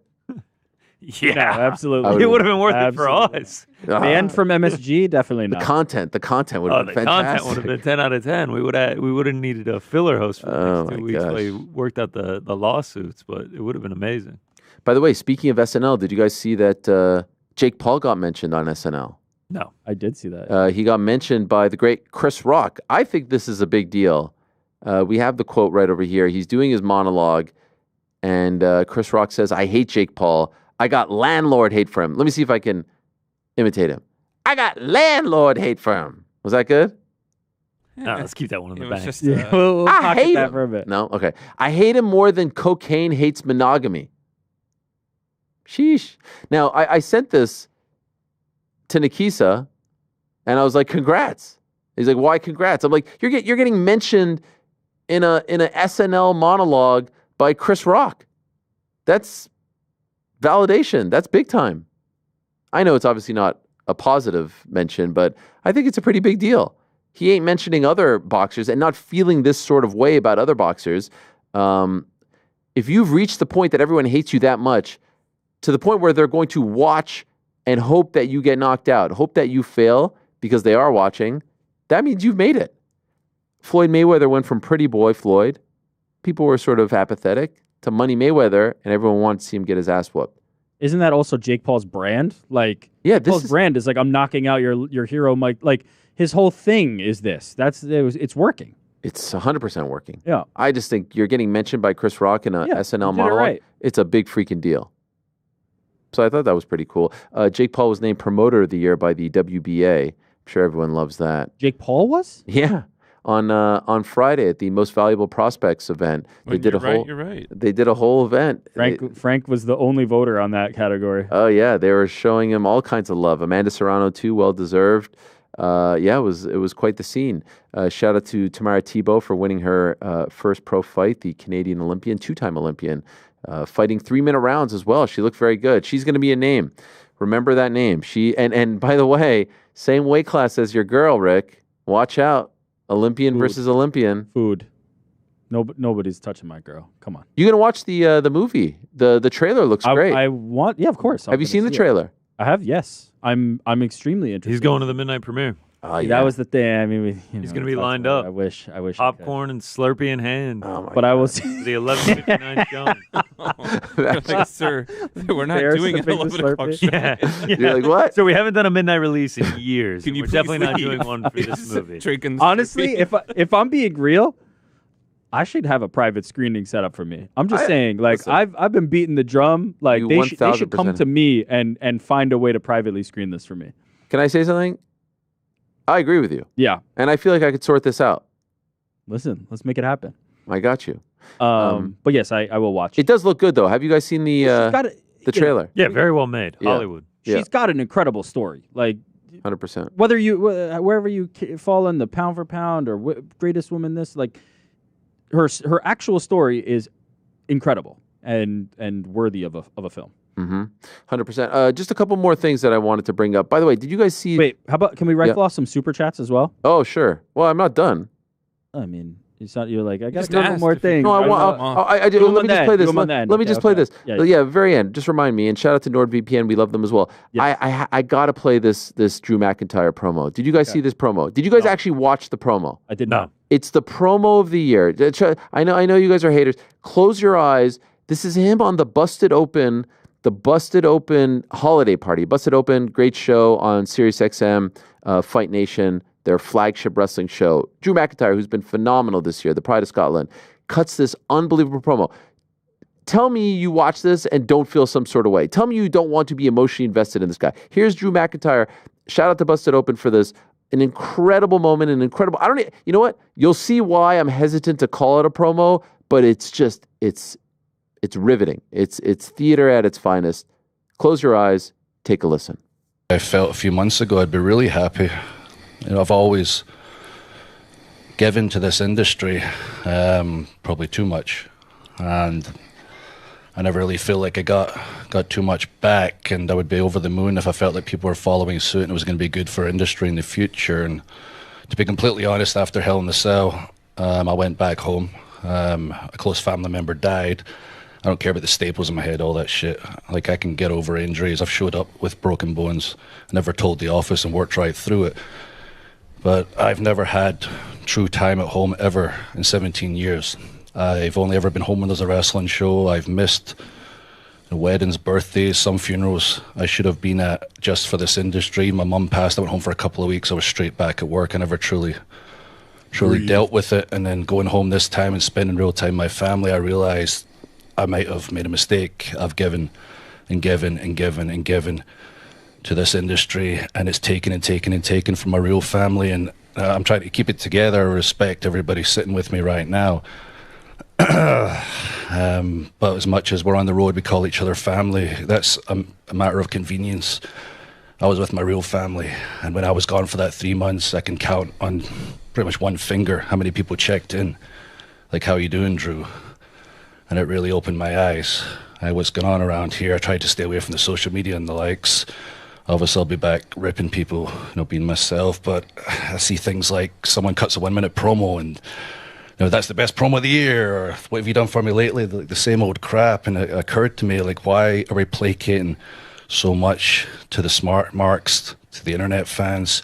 When did things change? And I realized it wasn't like when we started together, I was a young kid. It's when we started letting the marks in the locker room, and it's really getting to me. And I hate to say this, I gave and gave and gave. And as far as in wrestling on TV is concerned, I'm going to take and take and take. Like, tomorrow morning, I'm still going to be out there helping the homeless, things that really mean something to me. But when it comes to Drew McIntyre on TV, Drew McIntyre in general, I really hate to say this because I didn't believe it till the past, until I saw the proof right in front of my face, the lack of contact, and the look in my family's face, and realizing everything that I've missed, that I'm just going to take from now on. I'll leave this industry. I won't be one of those guys when I was a kid in the locker room during the Indies, so we're just chasing that last paycheck, chasing that last shot of glory. Please remember me. When I leave, when I retire, I'll have accomplished everything. And it doesn't matter if you're Mark Henry, Billy Ray, Tommy Dreamer, Drew McIntyre, Stone Cold Steve Austin. When you're gone, they move on. They forget. And it sucks, but it's true. So as far as I'm concerned, when it comes to the internet, I don't give a fuck about your opinion. I mean, tell me, isn't that? What was he promoting? He wasn't. He was a guest on their holiday show. He was just saying how, like, he's angry at the industry for. He's just angry, yeah. Family. Come on, I mean, he spoke passionately. It was great. It's magic. When you blur the lines like that, and I don't even know how much of it is blurred. I was going to say, I don't think it is blurred. Genuine, but that's art. That's when wrestling is at its best. Yeah, it feels like that's how he really felt. And he's been tapping into that a lot over the past year. I just thought that, and I don't even, again, I feel like it's cheapening it to call it a promo, but I just thought that was There's definitely a part of him, no matter how genuine, even if it was 100% from the heart, there is definitely a part of him that knows it's a performance as well. Mm-hmm. So even if it's 100% genuine, it's everything he means, he also knows at the end of the day, he is still a performer, and there has to be part of that he's thinking about in there.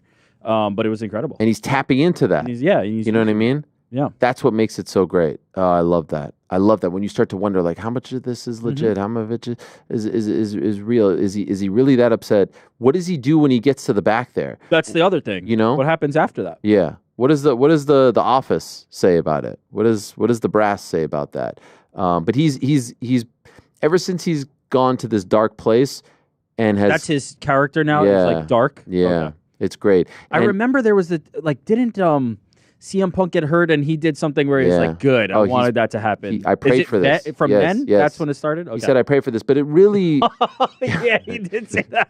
Yes. That was wild. It really comes back to the fact that he was supposed to beat Brock Lesnar when we were watching it in 2020 at WrestleMania, and he was robbed of the moment because of the pandemic, and so he ended up beating Brock Lesnar in an empty performance center, and he's never gotten that moment again. And so everyone thought that he was going to get that moment at Clash of the Castle 2 years ago in Wales in front of 60,000 people in Cardiff when he went up against Roman Reigns and Roman beat him. And so they all thought this was the make good, if you will. And he's never gotten that make good. And to a degree, he's been, a little bit salty and has been just dropping these bombs and these magical moments like this. So shout out to him. Did want to mention at the top of the show, Pete brought up the cameo that we made in the new Netflix documentary Undisputed. Do we have this thing? We have it, right? Yes? We don't? Yes, we have it. Okay, all right. I got a little wordy there from the message. We have a lot of things going on, but we got it. Okay, so there's a new documentary out called Undisputed. It's on Netflix right now. It's about Fury Usyk 1, the making of the fight, and then it helps preview, obviously, the fight that's coming up this weekend on DAZN pay-per-view. Shout out. And you'll recall back in February, we had that Saturday special which is funny because that's what my kids and I call the bagels that we get on Saturdays, which you'll understand why I'm laughing at that in a moment if you haven't seen it. We did that impromptu interview with Turkey, Tyson, and Usyk. This was the day after the cut was revealed, and then they rescheduled it, and it was just like this impromptu moment. And so I did an interview with the We Go Again crew, tremendous crew. Tom and Carl and their whole team are just amazing. Remember, these guys came to our studio, and they had I remember Frank was just salivating. Gimbal and... Do you remember that? Yeah, I do. Yeah. They came with all this incredible equipment, and they're top notch, and they've been making these great docs for the Riyadh season events. And it's not airing here in the United States, at least not right now. And so Pete's like, have you seen this? And I said, no. I remember doing the interview telling them how the whole thing came about, but I didn't realize that they turned it into what they turned it into. And so they've allowed us to play this snippet, which I think our worldwide audience will appreciate very much. Here's what they put that's in the documentary. If you're in the UK and Ireland, I suggest you go check it out because it's a great watch, and everything they've done is absolutely stellar. Fantastic stuff. But obviously, this reenactment of that crazy day back in February of this past year was a real treat. And I'll tell you that my kids liked it as well. And so here it is from Undisputed, which is out right now on Netflix, produced by the great We Go Again team. Take a look at this. All right, so it's Friday, February 2nd. It's around 2 p.m. Eastern time or so, maybe a little bit before here in New York. And I remember seeing on Twitter that Tyson Fury has suffered a cut and that the February 17th fight against Alexander Usyk in Riyadh is off. Fast forward to the next day. Now we're at February 3rd. One of my favorite things to do on Saturdays is attend my son's soccer games. I'm not one of these crazy dads, but I'm locked in on the game. Just so happened that I looked at my phone and all of a sudden I'm getting a call from His Excellency Turki Al-Sheikh. Now all of a sudden, like, the heart is beating, you're sweating a little bit. You know, he gets right to business and asks me if we're doing a show today. So I say no, but what's up? He says, could you do a show today? I said, yeah, I'm in. I get my son, we get in the car. Much to his chagrin, I tell him we don't have time to stop for the post-game meal, which we usually do. We usually get an egg and cheese bagel. He's never late. Get home, run upstairs, put on a patented plaid shirt. I sit down, open my computer, fire on my one LED light, and now we're testing. So it's like me and the two producers were testing. Does this work? Does this look good? Is everything okay? Yes, everything's okay. And so I say, are you guys ready to go? Again, not really knowing what's going on, and we go live. The Mixed Martial Arts Hour is back in your life on this Saturday, February 3rd, 2024. Yes, a special breaking news edition of the program. Let's go to Mr. Turki Al-Sheikh. This fight I want it to happen. 18th of May, we will have Tyson, Usyk, Tyson. Never call me a coward again. I've had 35 professional fights. I've been boxing 18 years of my life. And I'm no fucking coward. I've boxed all my life. It happens. It happens, How brother. can you call me a coward? You've never boxed in your life. How am I a coward? I've had 35 professional fights. I'm a 2-time undefeated heavyweight champion. I'm the second longest reigning lineal champion in history. How am I a coward? Let's see the answer. Let's see the coward. No, let's see the answer in the 18th of May. And then I remember when the thing ended, I've never smoked before. I don't smoke a cigarette. I felt like I needed a cigarette, if you get what I'm saying. Like I felt like an 8,000-pound gorilla had just been taken off my shoulders. And then we get the new date, and it all worked out perfectly. Round 7. How freaking great is that? I mean, that was unbelievable. The production value on that is truly unbelievable. The comic strips, everything, the bodega scene, like I cannot applaud We Go Again enough. Yeah. It really is unbelievable. All the little things to the point that even the comic representations of you had the expressions perfectly. Like I can see you saying those things in real life and making those faces. I'm in, and then doing that in the sort of telephone voice. The bodega thing was great. The soccer thing was great. And all that happened. I was at my kid's soccer game. I looked at my phone. There were a bunch of missed calls, sort of like a couple of weeks ago when we were doing the show with Ade. Bunch of missed calls from Saudi Arabia. Then, and you guys have the other perspective where I'm calling you guys and like, can we do this? Because we weren't as well versed on live at home stuff. We're a lot further along now. I was about to leave my house. I had my shoes on to like go out for the day to be gone off the radar. And then, I got the call in. And then Humi was born from that. Humi was born. Shout out to Casey. Casey was a big part of that. Casey was the hero of the day. Directing all that. We didn't even use OBS or anything like that, which is what we use now for some of our stuff. Like we used some Ecamm thing, and I was like, I've never used this. And we've got like one of the most important interviews, I don't know, of the year in combat sports with Tyson in Riyadh. Turkey's there too. Usyk's in Spain. His manager is there. Humi is born. What a time. What a time. You had to know that. Right. You had to know that all the boxing media, everyone was like, why the fuck did he get it? Yeah. Welcome into the MMA Hour as we break the biggest boxing story of the year. Yeah, that's right. Yeah. Send that to Flat Earth Brotch. Will ya? Anyway. Gives a flying fuck about Carl Frock or what he's got to say. Is anybody really interested? You're right, Frank. I should get over it. You're right. Which Frank are you saying that to, by the way? We are both one of them. collective. Yeah, both of them. All right, super chats before we go. You want me to read them off? Sure. Is that the move? Oh, wait. Can I get them myself?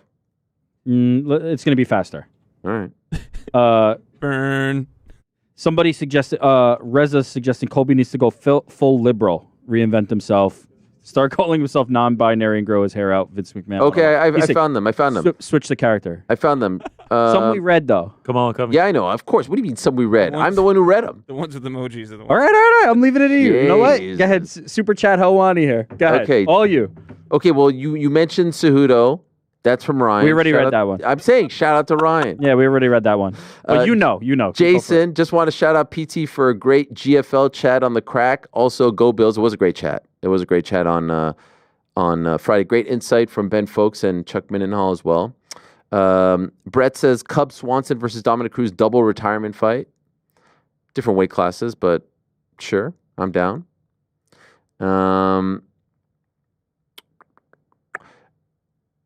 A not nice name says, when will we get JDM back on the show? The problem is the time zone right now. That's the problem. But we're working on it. We're working through the kinks. Tune Joe says, Arizona Mick, his heart as black as his collection of T-shirts.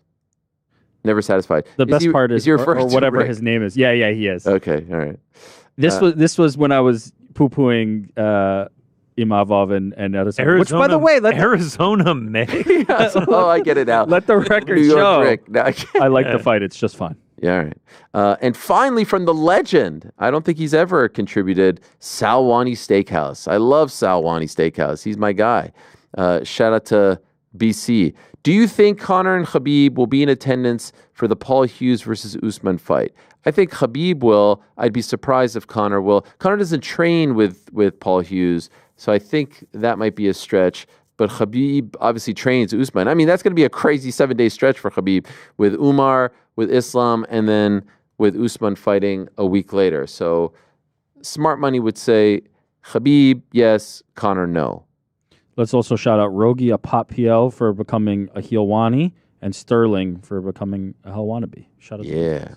And much more fun stuff to come on the page and for the members in the next few days. We'll ask Paul Hughes that question on Wednesday. He'll be here in studio, whether Conor will in fact be cornering him. Because I think big news. Yeah, big news Hughes. I mean, it was big news he was in studio. Oh, I already said this. Yeah. Big news that Big News Hughes will be in studio. No, I know, but I said it like 2 hours ago. Oh, I wasn't listening. Yeah, no. I must have missed. No problem. I'm used to it by now from all of you back there. Crickets. Who, No, me? No, not you. One last thing from someone who just sent me an email. LOL that Darren Till sneeze in the interview today absolutely has to be clipped and placed into the soundboard. Ideas on when you could use it. You can use it whenever you have to switch into the Helwani zone. It's kind of like an FU.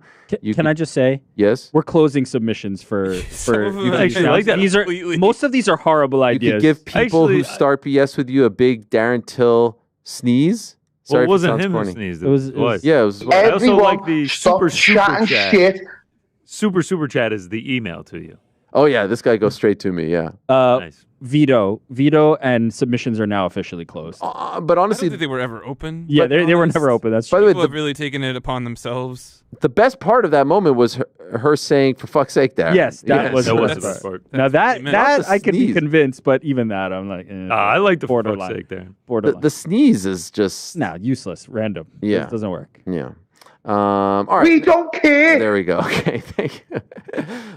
Great way to end it. And I do wish the best to Darren. I hope that he starts to feel better in the not too distant future. It kind of reminds me of the "Oh Christmas tree, oh Christmas tree." It's really dark outside, by the way. I don't know if you guys. Cloud cover. It is 4:40. Don't do that, man. By the way, when's winter solstice? Saturday. 21st. Ah, it's the worst. The days start getting longer. But then we turn the corner, right? The days officially start getting longer, and then we just got to make it to March for daylight saving. By the way, sorry. Did you hear your boy Trump's trying to get rid of it? Shout out. I don't know if that's good or bad. Does that mean we're locked on early sunsets or locked on late sunsets? What are you doing? I don't know. What do we want? Think he knows the answer? I want late sunsets. Ant, can you put it on the poll? Oh yeah, Ant's not here. Ant's not here. I know. What do we want? Do we want early sunset or I like the late? But does that mean that we stick like? Does that mean that we have to switch to spring forward and then keep it at spring forward? Oh, always give me late sunset. No, I know. But the time will stay the same, so that there is no change. There is no late and early. It is just when we're approaching. No, but which one are we locking in on? Keep me on the summertime. Do you need a few more years to gravitate towards there are one states. or the other? There are states in the United States that don't observe daylight saving. I would know Arizona, Mick. Yeah. I think Arizona is one of them, so yeah, I would. Considering that we're this flat, shouldn't we just have the same time zone for everything? That's a good question, Frank. No, we'll never know. Good. You thought it would hit better, but it did hit. Yeah, it really did. Because maybe the fact that it's not flat. Thank you very much to everyone who tuned in. Thank you to our guests, Darren Till, Jiri Prochazka, Cub Swanson, and Patricio Pitbull. Thanks to them. Thanks to you. Back on Tuesday, same time.